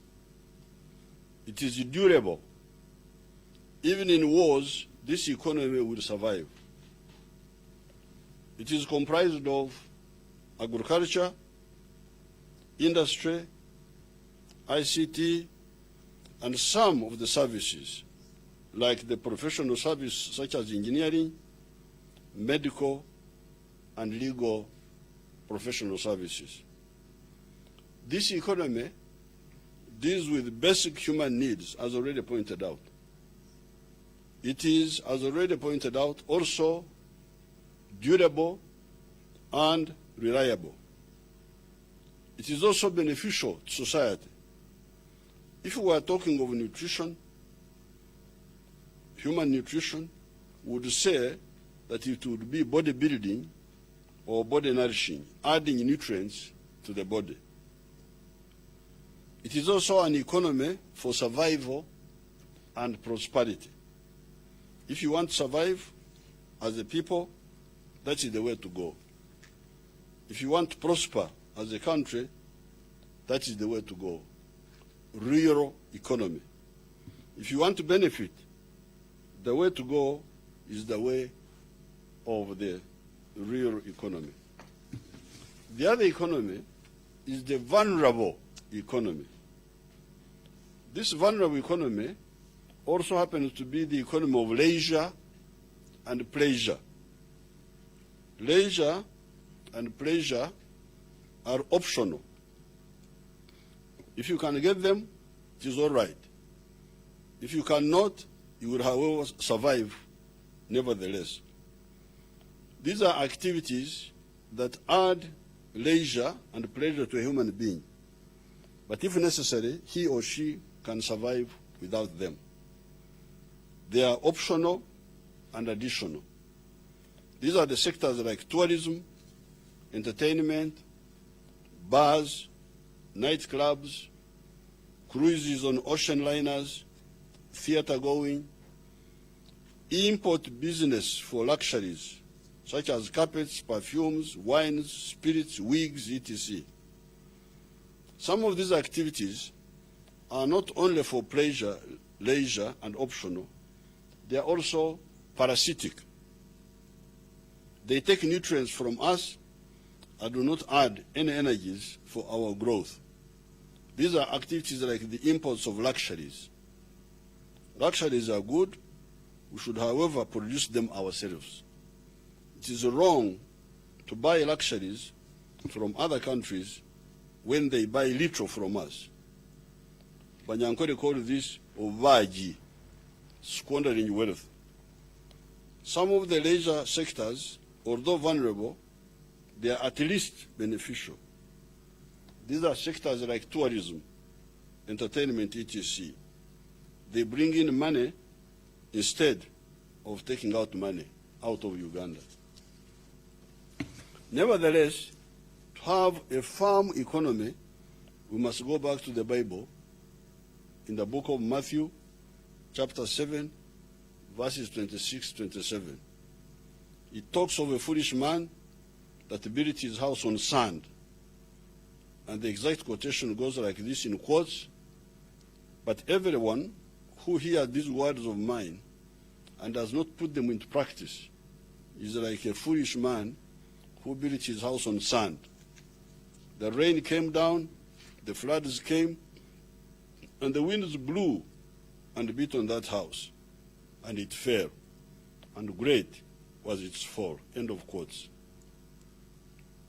That is the foolish man who built his house on sand. It is now 78 days since the lockdown we launched on the 18th of March 2020 in response to the pandemic of the coronavirus. In that lockdown, we have stopped all international flights into and out of Uganda. The tourists are no longer coming. Foreign investors are not coming. The Ugandans abroad are maybe sending less money to their relatives because they are also facing problems where they are, etc., etc.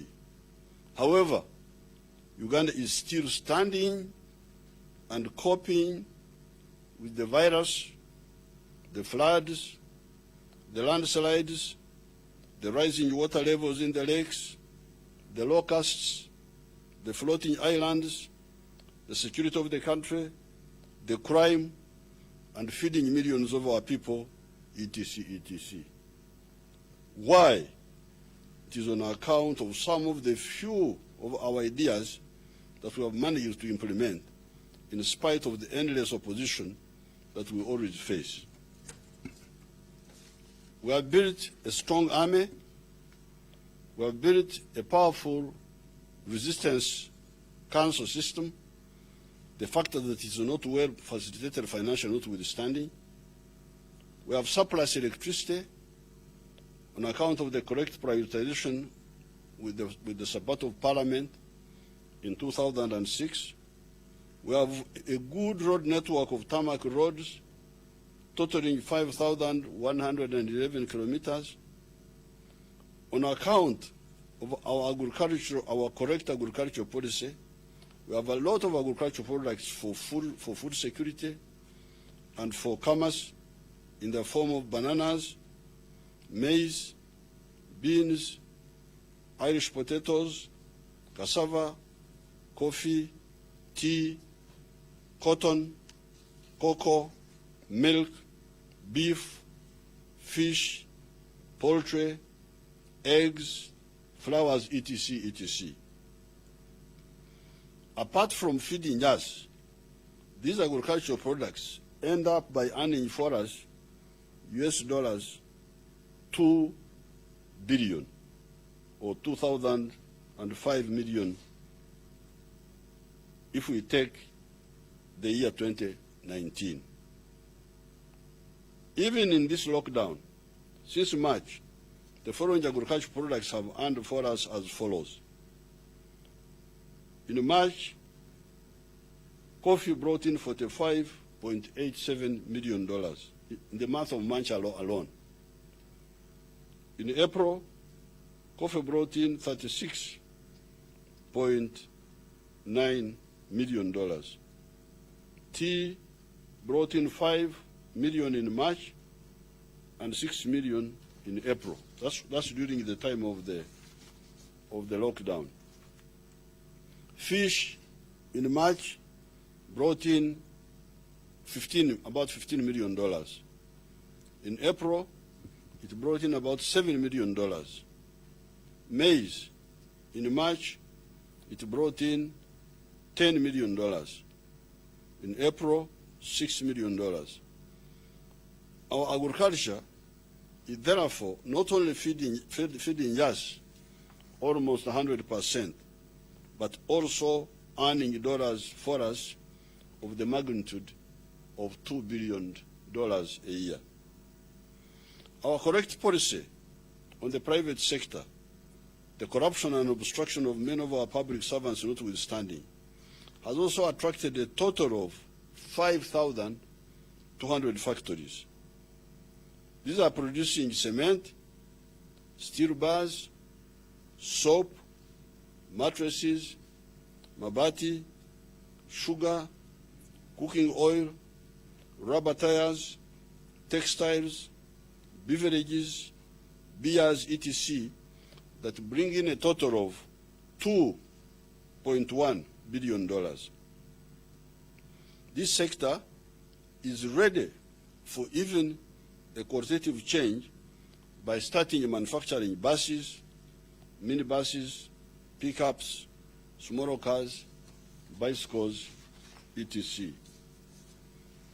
The ICT sector is a growing one, employing 1.3 million persons with 380,000 companies engaged in information technology, in telecommunications, broadcasting, postal and courier and audio-visual. Therefore, these are the sectors of the economy that will not easily collapse because of the coronavirus. The son of Mr. Warren Buffett, whom they claim to be the second richest man in the world, came to visit me at Kisozi. I asked him how many cattle his father had. He told me that he did not own cattle, but owned railways and etc. I had never seen a rich man without cattle and land, and I told him so. Recently, I saw some people trying to get rid of shares in the airline companies as hot potatoes because of the coronavirus pandemic. The airlines, we are running into problems. My farm-based wealth, land on which the farming takes place, are going nowhere. My cows were here yesterday, they're here today, and they will be here tomorrow. And they were here since the time of Jesus, the cows. In spite of the obstructions by the neo-colonial actors and foreign backers, Uganda is able to stand up today, weather this storm because of the correct actions we took. The vulnerable portions of the economy have collapsed.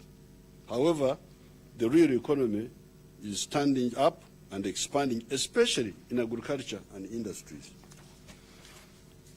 If we take industry, in just the last few months of this crisis of the virus, by March 2020, we had only 2 factories known as Saraya East Africa Limited and the Ruero Industries making sanitizers. We now have 107 factories. So, in the lockdown, factories are expanding. We had only 2 making sanitizers, now we have 107. By March 2020, there was not even 1 factory making masks in Uganda. And we were told that there was a global shortage, etc. I told some of our factories, including Nitir, Yuri, NEC, etc., to make these masks. We now have factories making the masks. We received a request from 61 factories, but only 10 have been satisfied. There was a big shortage of PPEs, personal protective equipment in the world. I told some of our factories, including Murwana, to solve this problem. They have risen to the occasion, and they are producing the PPEs. The pharmaceutical plants, like the quality chemicals, the scientists, like Dr. Nanturia, have all joined the battle of banishing the inherited dependency on the outside for our livelihood and paying a lot of money in the process, as well as losing a lot of jobs. In the area of manufacturing medicines, there are young Ugandans that have been being tossed around and even persecuted by the unpatriotic colonial agents in the system. These are people like Dr. Nambatia, Matthias Magora, etc. However, their protracted struggles is finally going to succeed. Dr. Nambatia is moving ahead with government support to isolate important substances that will help us to fight many viruses. Magora and Dr. Chakulaga, now supported by some African banks such as Equity Bank of Kenya, are creating a world-class pharmaceutical group known as Day Pharma, that will make any and all the medicines the country needs and even export. Incredibly, 3 days ago, a group answering to the description of the so-called Financial Intelligence Authority had closed their bank accounts, claiming that they did not know where their money was coming from and what it was doing. Yesterday, I visited one of their huge factories in Matuga, near my camp number 3, the camp of the NRA, the bush fighters, near Buambo, in that area during the Bush War. Why couldn't this financial intelligence check what these people were doing on the ground? How could they fail to know that the money was coming from Equity and other banks? I'm going to get to the bottom of these treacheries by all these elements that have been fighting our revolution. Anyway, the Bible says that whatever you sow, that's what you harvest. Buli muntu yenna omuntu wene kyava nkyagesha. Buli muntu yenna kyasiga kyekyakungula. Whatever you sow, that's what you harvest. This is in the book of Galatians, chapter 6, verses 7 to 9. It says, "Don't be deceived. God is not mocked. Whatever man sows, he will reap in return. The one who sows to please his flesh, from flesh he will reap destruction. But the one who sows to please the Spirit, from the Spirit will reap eternal life. Let us not grow weary in well-doing, for in due time we will reap a harvest if we do not give up." End of quotes. As I was visiting Dye Pharma yesterday, the factory which I visited yesterday, I could hardly recognize our ambush sites where we used to ambush government soldiers of Kawanda, Matuga, Chigogwa, Migade, Kakerenge. They are all built up now, especially with factories. The only mistake is that some of the factories are built in the wetlands. Those already built or being built should be allowed to continue. Demolishing an already built factory is not common sense.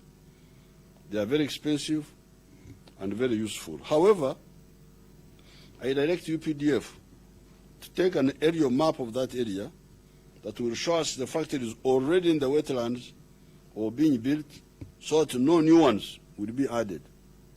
We want more and more factories, but please build them on dry land, not in the wetlands. The chief administrative officers and the Gombara chiefs and the GISOs in these areas will be held accountable if this is not followed. The import bill of Uganda is normally $7 billion per year, broken down as follows. Animal and animal products, $40 million. Vegetable products, animal beverages, fat and oil, $452 million. Prepared foodstuffs, beverages, and tobacco, $220 million. Mineral products, excluding petroleum, $1.24 billion, $1,246 million. Petroleum products, $956 million. Chemical and related products, $559 million. Plastics, rubber, and related products, $380 million. Wood and wood products, $149 million. Textile and textile products, $243 million. Miscellaneous manufactured items, $271 million. Base metals and their products, $439 million. Machinery, equipment, vehicles, $1,200 million, or $1.2 billion, and so on. So you can see this whole import list, except maybe for petroleum products, because our petroleum, we have not started producing or processing our petroleum. But many of these imports, we can make them here. When you look through this list, you see that there is no reason why we should import many of these items: medicines, textiles, leather products, industrial sugar for use by Coca-Cola, industrial starch for use by the pharmaceutical industries, paper, packaging materials, glass products, automobiles, bicycles, etc., etc. Many of these can and will be made here. The coronavirus pandemic, by temporarily blocking the channels of dependency, what the coronavirus has done has blocked the channels of dependency. That's what the coronavirus has done. And collapsing the economy of leisure and pleasure has reinforced we, the patriots, that have for long stood against neo-colonial dependency of the unhealthy kusaka in Uganda. Kusaka is the act of homestead, of a lazy family does not grow their own food and have to buy from other families. It is a disgrace to be in that situation in the villages. This is different from Kuchurka, butter trade, because with that one is symbiotic. You give what you produce and get what you do not produce. Uganda's position, Africa's position, has been the unhealthy shaka, even what we can produce ourselves. The cabinet has accepted this analysis of emphasizing and fully developing the real economy of survival and prosperity on a durable basis, as already pointed out at the beginning. The real economy, capacity, and potential of Uganda are in agriculture, industry, ICT, and some of the services that have durable demand that is not easily affected by crisis. In agriculture, we have bananas, maize, cassava, beans, Irish potatoes, millet, sugarcane, cattle for dairy products, cattle for beef and leather, coffee, tea, cocoa, and fish. We are going to produce more and better each of these 14 crops or livestock activities and process industrially each one of them to achieve the full spectrum benefits of each for the local, regional, and international markets. I can give a few examples to illustrate this point. Our scientist, Dr. Florence Muranga, many years ago, discovered that flour from bananas can make better and safer bread than wheat flour that contains a substance known as gluten that is not good for human nutrition. With a lot of resistance from the agents of colonialism, I have been funding the banana project, including the patenting of the formula. This year, shillings 9.5 billion has been released, and next year, financial year, 12 billion will be released to conclude this project. The global demand for wheat is worth $43 billion. This is potentially the market that is waiting for the banana flour. The wheat flour imported into Uganda alone today takes $300 million per annum. So you can imagine if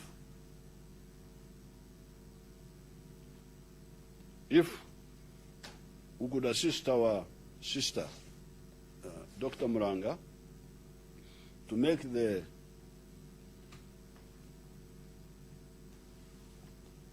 banana flour, which is better than the wheat flour, then all this $300 million, which is being wasted, will be saved, but we shall be able to give the world, by export, better flour, healthier than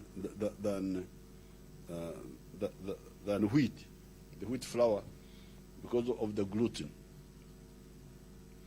You come to cassava.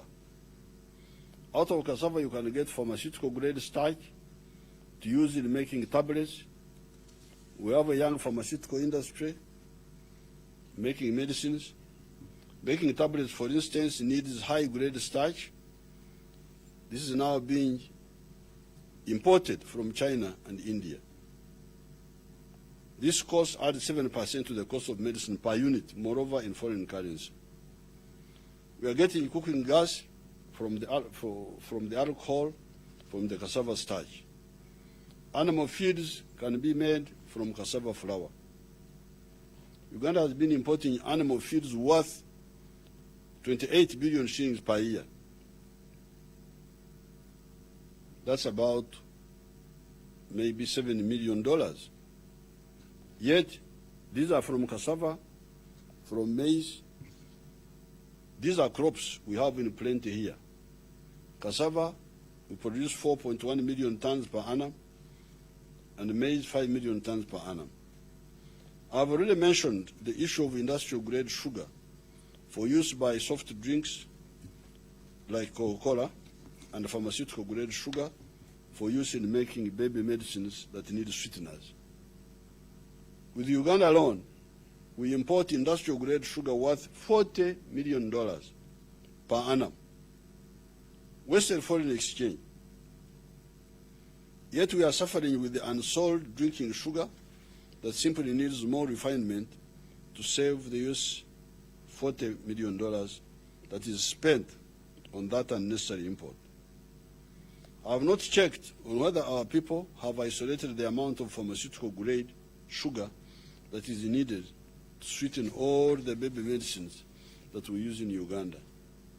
However, Uganda imports medicines for humans and livestock, including vaccines, worth $383 million per year. We intend to make most of this here and also to make most of the inputs here, raw materials. You come to dairy products. Uganda is now producing 2.6 billion liters of milk per annum. This rose from 200 million liters in 1986.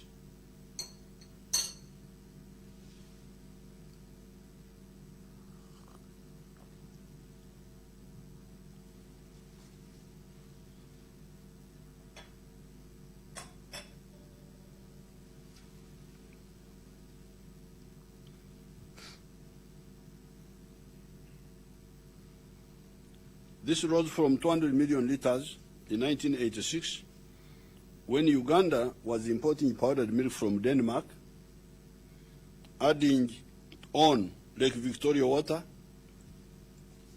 and a funny little government company that was answering to the description of the Uganda Dairy Corporation would stamp that product as made in Uganda. The only Ugandanness in the product was the water from Lake Victoria. Today, we have a huge surplus because the demand in Uganda is 800 million liters. Yet the production has hit 2.6 billion liters and is growing. Of course, the surplus, in quotes, itself is artificial. It is simply because the Ugandans are still under-consuming when it comes to the milk the human body requires. According to the World Health Organization, a human being needs 210 liters of milk per annum to get all the calcium, all the phosphorus the body needs. With 43 million Ugandans, the country needs 9 billion liters of milk per annum. Hence, this so-called surplus is actually artificial, but it is the present reality. This, however, is not a problem. The global demand for milk products is worth $718 billion. Uganda can get quite a bit of this. Our farmers and processors, however, need to know that to sell internationally, we must have good quality of milk and cheaper than the milk of New Zealand, Ireland, etc. The market, however, is there. You come to beef, pork, poultry, etc. The global demand for this meat is US $946 billion. Uganda can get quite a bit of this money with our 14.4 million cattle, 15.6 million goats, 50 million chicken, 4.1 million pigs, 3.9 million sheep, etc. We just need to work on the quality. Then there is the fish. The global demand for fish and fish products is US $125 billion.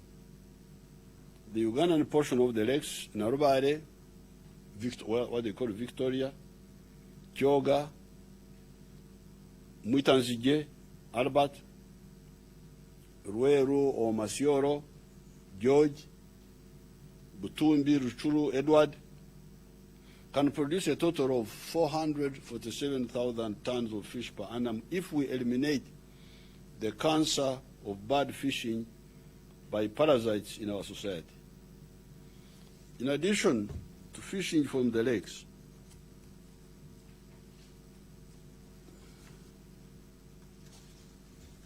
I have been promoting fish farming using the miiga. These are the ages of our papyrus swamp. In Runyankore, the age of the papyrus swamp is Omuiga. Or the Mieje ago. If it's not a papyrus swamp, then the word changes. Mieje with the age of the other swamps. To do fish farming, instead of destroying our precious wetlands with low profits rice, yams, etc. The example we have shown at Limoto in Parisa district, where the population is now earning Uganda shillings 70 million after removing the operational costs per annum from 5 fish ponds, only using 1.23 acres, instead of the previous 7 million shillings per annum when they were using 10 acres of swamp area. We convinced these people to stop growing rice in the swamp, to instead, with our help, do fish ponds on the edge of the swamp. And that's what they are earning. They are now earning 70 million shillings from 1 acre, 1.23 acres, 5 ponds, instead of the 7 million shillings they were earning from destroying 10 acres of the swamp. Everybody can go and see that example in Limoto, in Parisa. The swamp in that zone is now fully restored, and the community is earning better. At Kaumu, in Ruero, my 4 fish ponds in 1 acre are earning for my people 68 million shillings per year. Fish farming, therefore, can generate more fish than even the lakes. The swamps of Busoga, Bukedi, Teso, Lango, Chigezi, Ankole, Buganda, and the Nile Valley between West Nile and Acholi should only be utilized for this highly profitable fish farming and for the environmental protection. Nothing else should be allowed in or near those swamps, lakes, and the rivers. The recent losses to those who had encroached on the land for the lakes and the wetlands and the river valleys should be an eternal lesson to all of us. In the Bible, in the book of Genesis, chapter 11, verses 1 to 9, there is the story of the Tower of Babel. It says, in quotes, "And the whole earth was one language and one speech. And it came to pass, as they journeyed from the east, they found a plain in the land of Shinar, and they dwelt there. And they said one to another, Go to, let us make brick, and burn them thoroughly. And they had brick for stone, and slime had they for mortar. And they said, Go to, let us build us a city and a tower, whose top may reach unto heaven. And let us make us a name, lest we be scattered abroad upon the face of the whole earth. And the Lord came down to see the city and the tower which the children of men had built. And the Lord said, Behold, the people is one, and they have all one language. And this they begin to do. And now nothing will be restrained from them, which they have imagined to do. Go to, let us go down, and there confound their language, that they may not understand one another's speech.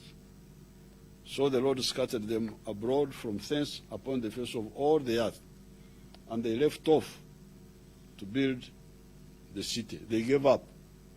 Therefore is the name of it called Babel, because the Lord did there confound the language of all the earth, and from thence did the Lord scatter them abroad upon the face of the earth. So these people had become too arrogant. They thought they could build a tower which could go and reach where God was, and they could do their own things. And that's what happened. By trying to turn what God said was dry land, or what God said was water, in farmland, we are really opposing God. It is neither common sense nor good economics for anybody to oppose what God arranged. In the book of Genesis chapter 1 verses 9 to 10, God marked the boundaries between dry land and water. It says, and God said, water, let the water and the sky be gathered to one place, and let the dry land, the dry ground appear. And so it was. God called the dry land land, and gathered the water he called seas. And God saw that it was good. God saw that it was good to have where water belongs and where dry land belongs. Now, Yoweri Museveni, son of Kaguta, comes and says, God was wrong. I will make a farm. That's not a wise investment. It's like the other foolish man who built his house on the sand.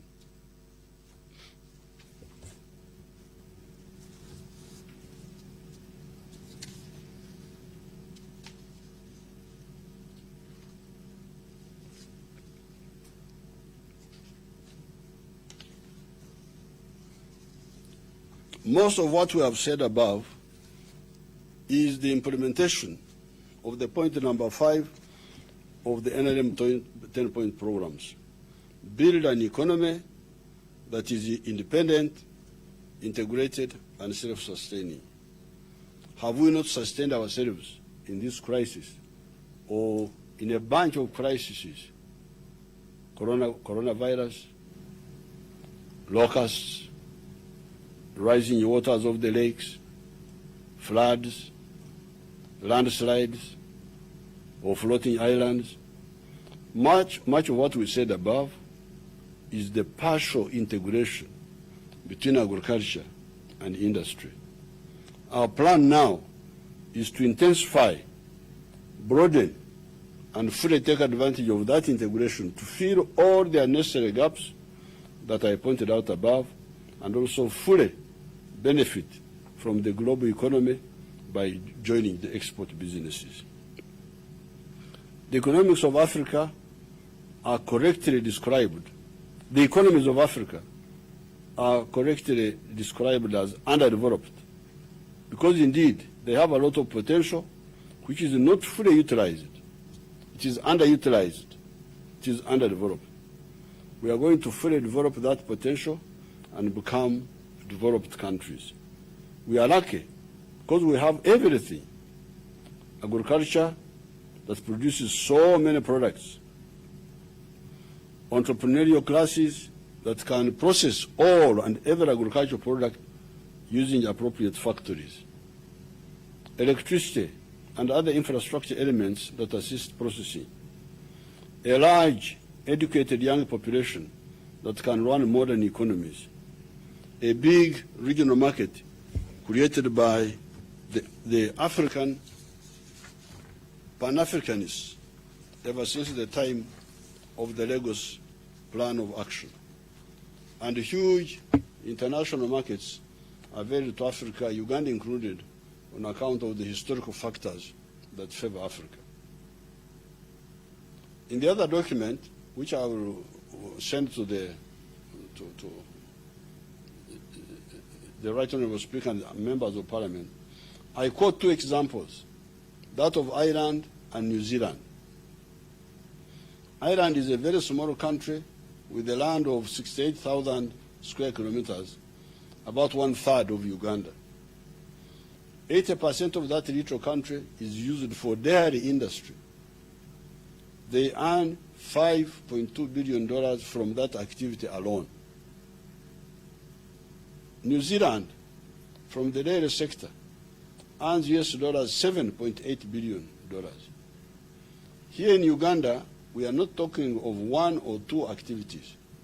In agriculture alone, I have identified for you 14 products, each with the potential for earning for us billions of dollars and creating very many jobs.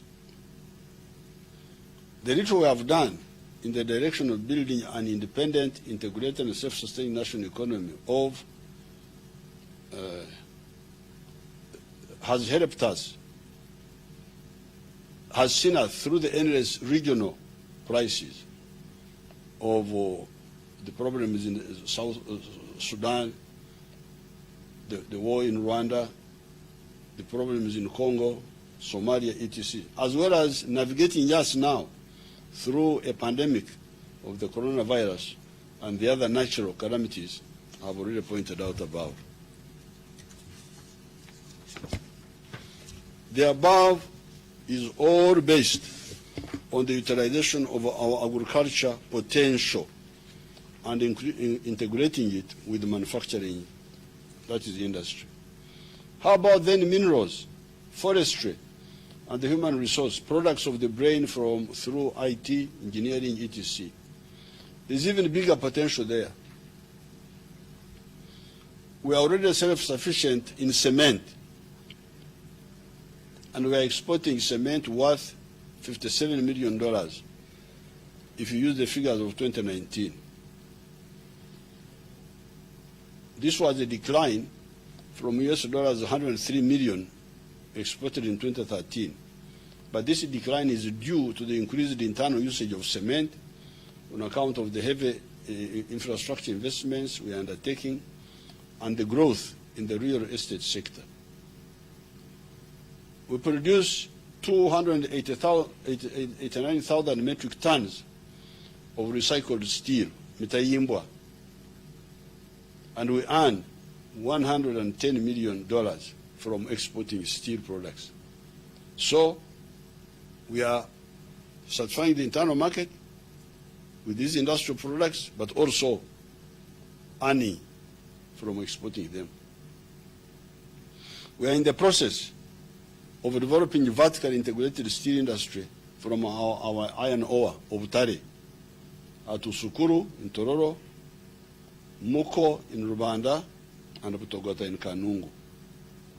The global steel industry is US dollars 2.5 trillion. Although we are making steel products using recycled scrap, strong structures like dams need fresh and alloyed steel that we are still importing. We end up using US dollars 444 million for these imported higher quality steel products. This we are going to end by developing our own vertically integrated steel industry, as already pointed out. We built a gold refinery at Entebbe. That gold refinery was and is still being fought by the neo-colonial agents. We shall, however, defeat them. The refinery is earning US dollars $1.25 billion per annum. When I was trying to control the mining of gold in Uganda, I was opposed even by members of parliament. They do not want Uganda to have a gold refinery. Refineries do not belong to countries like Uganda. They should be in Dubai, South Africa, etc., but not in Uganda according to these enemies. We say no, the gold refinery in Uganda will be defended by all the policy instruments. Now that gold is being refined here, Madam Nachobe, using my small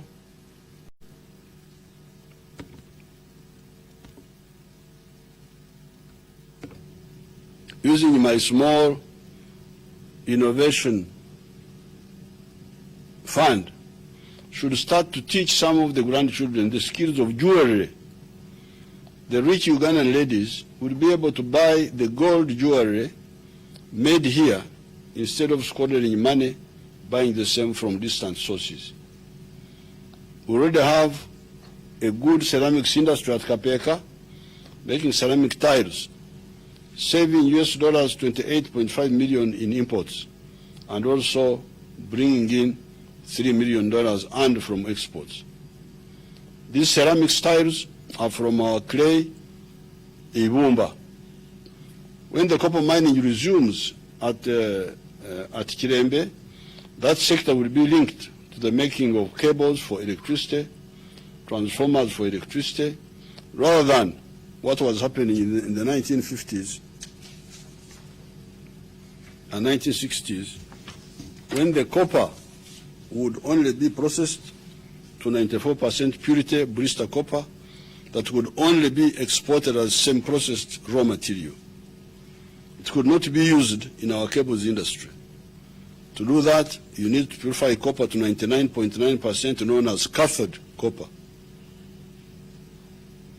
Even uranium, I rejected the plans of the neo-colonial agents of exporting uranium so that others use it to generate electricity when Uganda has only a total potential of 4,000 megawatts on all the River Nile sites and those of its tributaries. A country like Japan generates a total of 288,000 megawatts. Where will Uganda get all the power it needs if hydropower is not enough? Or has it been biologically proven that Africans do not need electricity? As long as I am in charge of the country, no uranium will ever be exported from Uganda. Let it remain in the ground. When solar power becomes as cheap as hydropower, then the politics and the economics of energy will change. Until then, sita kange, I do not give up what is mine. Having fully exploited our mineral wealth by linking minerals with industries, with the real economy that leaves the wealth based on the human brain and human skills in the form of IT knowledge, engineering, etc. With our educated population, literacy rate 75%, this is now a real opportunity. Our scientists in particular, apart from being active in the agro-based industries of starch, processed fruits, dairy products, etc., they have also moved into engineering of designing and fabricating automobiles, the biochemistry of vaccines, etc. Besides, the private sector is also active in import substitution by assembling computers, TV sets, mobile phones, radio sets, etc. here. How will all this be funded? Some of the funding is foreign direct investment, mainly from our Chinese and Indian friends. A lot of new factories are coming up, funded in this way. The recent examples of these are Simi factory for mobile phones and radios, Sachi factory for TVs, flat irons, radios, Goodwill factory for ceramics. With the Ugandan entrepreneurs, the government has put Uganda shillings 1 trillion. 1 trillion. We have put 1,000 billion shillings in the Uganda Development Bank to give low interest loans to anybody that wants to go into manufacturing and maybe commercial agriculture. We shall continue putting more money for this purpose into the UDB. The third source of money for this effort is our wealth funds that need to be reinforced. These are especially the Myoga funds, funds based on the respective specializations, metalwork, carpentry.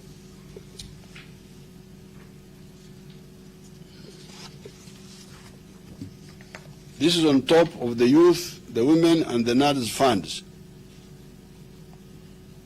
A Ugandan family named one of their children Balibaseka.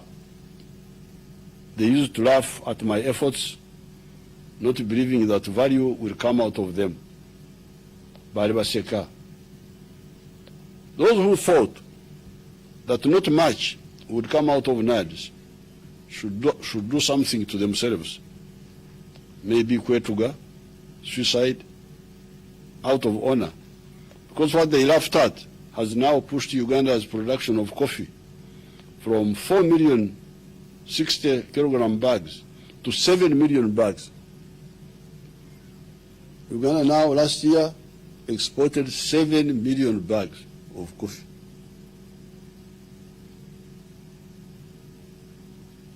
Only now, agriculture needs to tell us on what more guidance that is needed to ensure that the coffee gives the big size berries known as screen 18 etc. Once we know what the science is, we shall sensitize our people, and they will do it correctly as we mobilize them for war, and as they did or recently for the coronavirus, and they are doing it. When we mobilize our people, they will do what is required if we are sincere ourselves. Some of these funds will be modified to deal with the categories of our people that have been affected by the lockdown. Those affected include the border riders,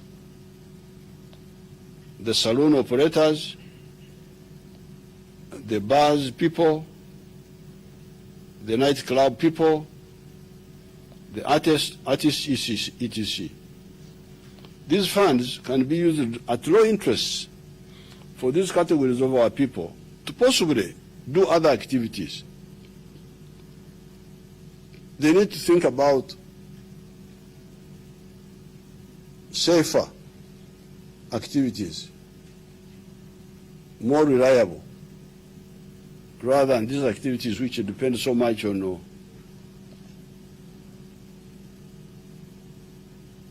which are very sensitive to adversities.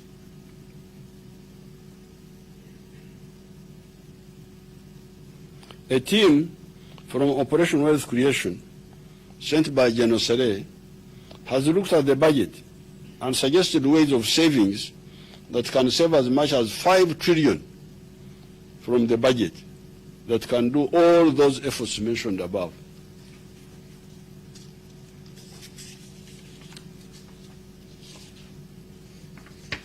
Besides, the Minister of Finance, Planning and Economic Development is proposing the following measures to provide liquidity to private firms that have been affected by the COVID-19 lockdown. Number one, allow corporations, including small and medium-sized enterprises, to delay payment of corporation tax or presumptive tax for taxes due between April and June 20, and for tourism, manufacturing, horticulture, and floriculture to defer until September 2020. 2, defer payment of pay-as-you-earn tax by those sectors which are most affected until September 2020.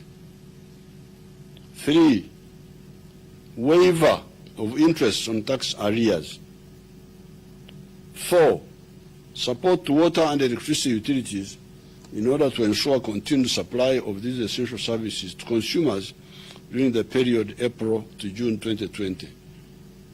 5, expedite payment of outstanding VAT refunds. 6, payment of domestic arrears for goods and services supplied to government by the private sector. 7, for those unable to pay their loans, government through the Bank of Uganda has already put in the Gazette the measures to support businesses, including allowing extension of repayment periods, postponement of loan repayment for a limited period, relaxing the conditions for non-performing loans, reduction of reserve funds commercial banks are required to keep with the Bank of Uganda, and creating a special liquidity facility to rescue businesses that are not able to meet operational costs due to low demand or reduced production due to COVID-19. This is, should be 8. Capitalization of the Uganda Development Corporation, UDC, with Uganda shillings 100 billion to enable government to invest in strategic areas. This is for UDC, not UDB. This money is for UDC now. UDB, 1 trillion, UDC, 100 billion. 9, boosting funding for Uganda industrial research in financial year 2021 to continue with the innovation research and incubation of business startups. 10, securing funding for the development of Kampala Industrial Business Park at Namamve and for power transmission and substation for Mbale, Kapeka, Weyogerere, Kasese, Soroti, Ruzira, Jinja, and Bara industrial parks. 11, provision of an additional Uganda shillings 300 billion immediately to boost agricultural production and productivity for the seedlings, fertilizers, irrigation, storage facilities, and value addition. The target crops are coffee, cotton, tea, palm oil, and other oil seeds, cassava, maize, cocoa, and dairy, beef, and fish production. In the budget, the minister will give more details of these efforts. All these efforts will be much easier when our government scientists are paid well. They will be able to contribute to the economy without being distracted by having to survive when it comes to the basics of life. Our scientists must be paid at a level comparable to international standards, but of course taking into account our low cost of living. The prices, our low cost of buying products, low cost of living. The products of food here and other products are much cheaper than in other parts of the world. This factor should be taken into account when fixing the salaries of scientists. The government will not allow the landlords evicting tenants on account of not paying rent. Discussions have started with both groups and a solution will be found. This lockdown is new for people in the towns.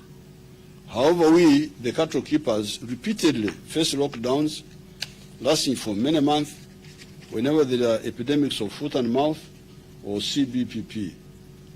Quarantines are normally imposed. However, we survive and thrive later.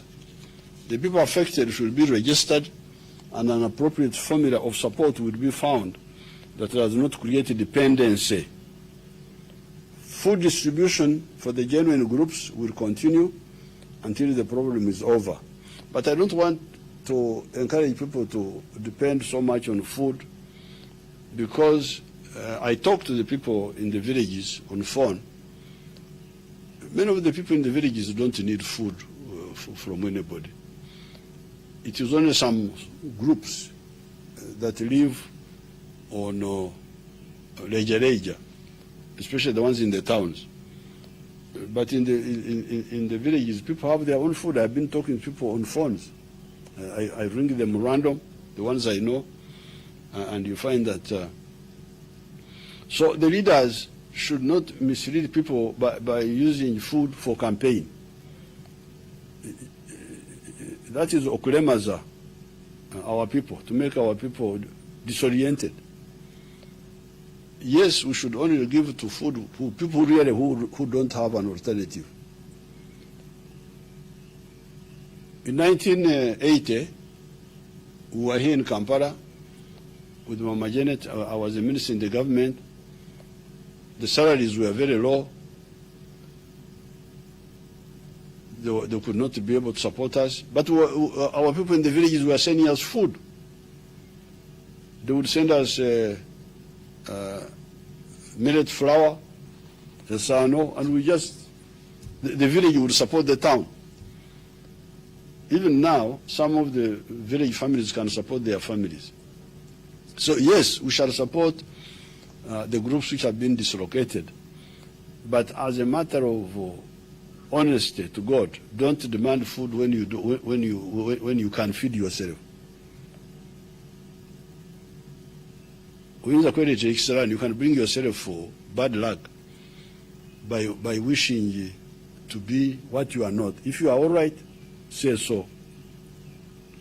Let the one who is not all right be the one to stand out and be supported. Food distribution for the genuine groups will continue until the problem is over. Nevertheless, many families in Uganda do not need free food. They just need seeds and low-interest money for borrowing and markets for their products. These measures will deal with the deepening and expansion of the real economy. This does not mean that we do not value or appreciate the vulnerable economy, the economy of leisure and pleasure. Of course, we value it if it is available. We only note its vulnerability. With the real economy consolidated, the vulnerable economy will come back stronger when the pandemic is over. By correctly managing the pandemic, the reputation of Uganda will grow in the world. After the pandemic, people will flock here. The diaspora are now sure of a secure and respectable base, wherever they are, because I speak to some of them there. They are more worried than us here. I think they are proud of their home base. The Ugandans I speak to. When the virus was starting, some of the people in London were ringing and we had to evacuate some of them. And yet they had good homes in London, but Uganda was better. So the Ugandans now, wherever they are abroad, they are proud of their country. Because some of the people we are saying that Africa is helpless, Africans are going to die. No, we are not maggots. We shall struggle. We are not maggots. We survived epidemics in the past before the Europeans came here. Now we are more informed. Actually, our problem are the new colonial agents within us. These are the problem. But fortunately, now we are dealing with them. The vulnerable economy will come back stronger. Once this virus is over, the reputation of Uganda will be up. And I'm sure even of Africa as a whole. Because Africans have shown that they can survive.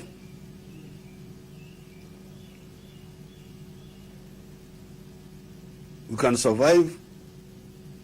We can be more productive. We can build our own capacity. This actually will help the other vulnerable economy to rush back. I have talked to many foreigners who are happy to be here. Say we are better here than being in other places.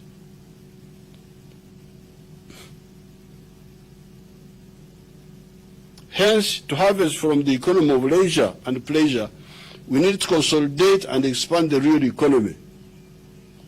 Happily, the leisure and pleasure economy was already integrated with the portions of our real economy. The hotels in Kampala were buying a lot of food from our agricultural sector. The drying up of the local hotel capacity has created a marketing problem for some of the food industry. That is why some of the farmers are beginning to process the foods, e.g. eggs, into food supplements. Out of egg yolk, they are extracting mayonnaise, shampoo, body creams, protein supplements, and from the egg white, they are making low-density cholesterol, and from the eggshell itself, shankara, they get calcium and potassium. So they are learning how to use the whole egg. Omtororo, oruizi, shankara, the yolk and the other egg white, you call it egg white, and the shell.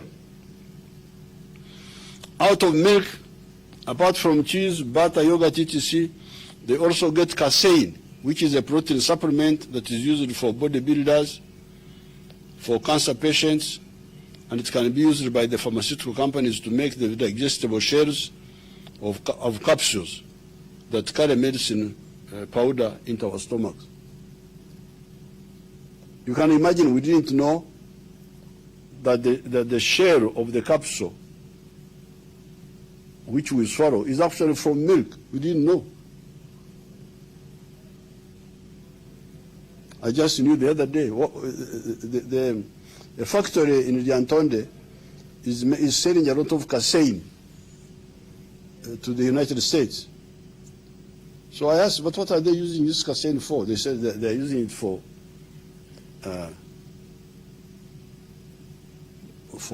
body supplements, protein supplements, but also for making the capsules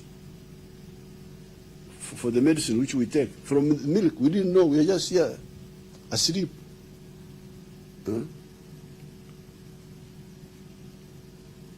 Therefore, the portions of the real economy that were integrated with the leisure and pleasure industries will find ways of surviving the temporary collapse of the vulnerable economy.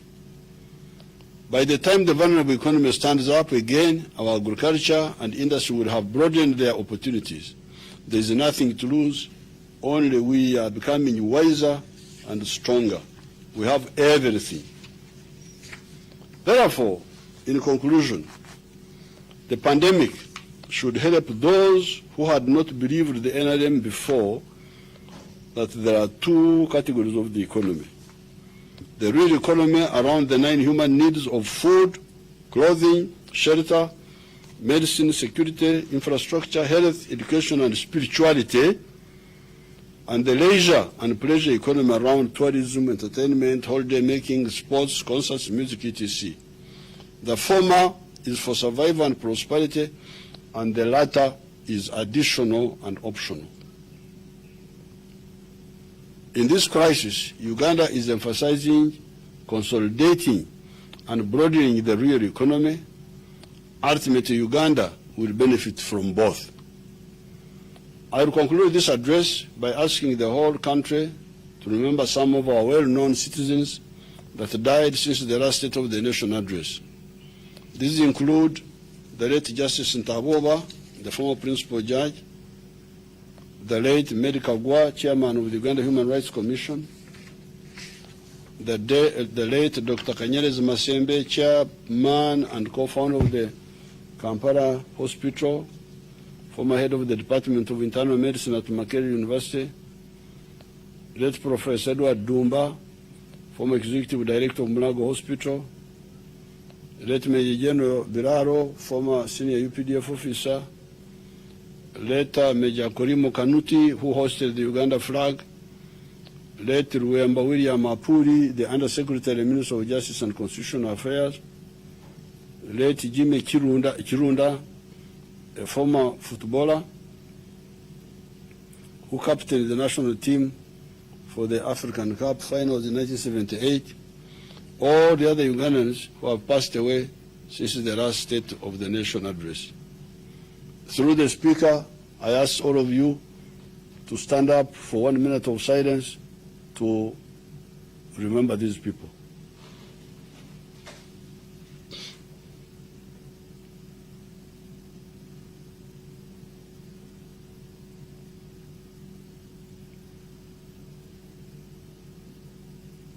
Their souls rest in Thank you. Thank you.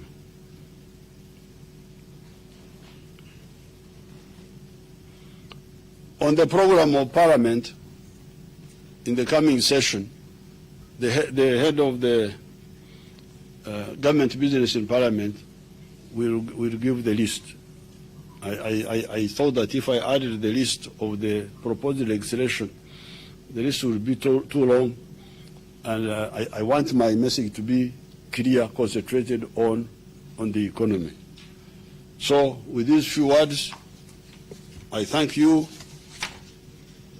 No, they have attached the legislation here, but it will be communicated by the leader of government business. It's better to do it more clearly. I thank you, and I wish you good luck.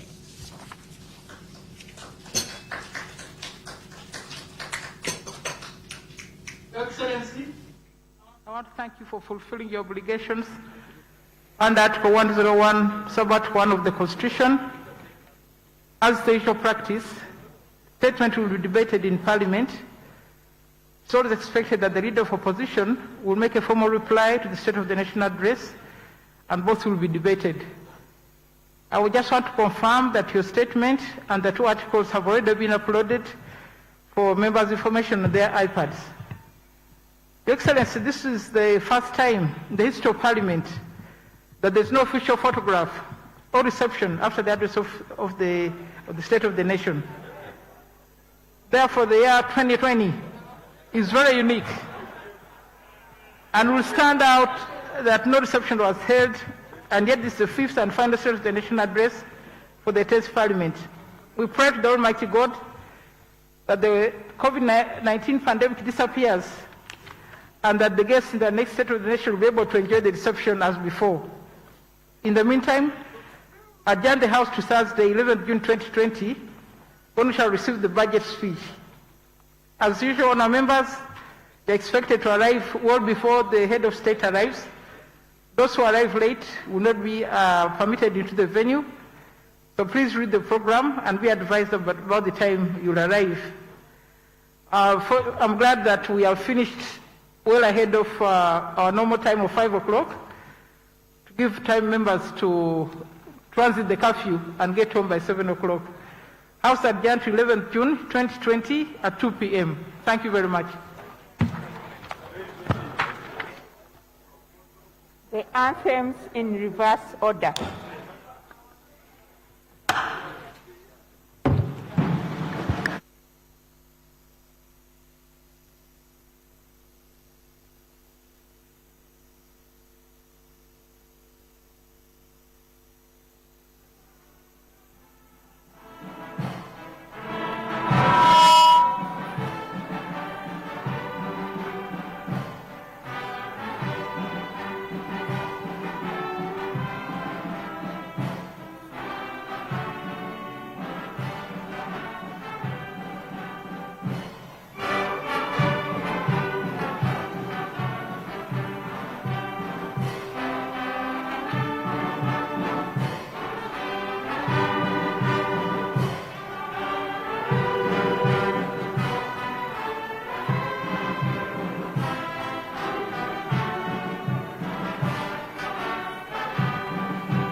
Well, thank you so much. And that has been the President today speaking to the nation during this State of the Nation Address 2020. What another lovely day. Very scientific and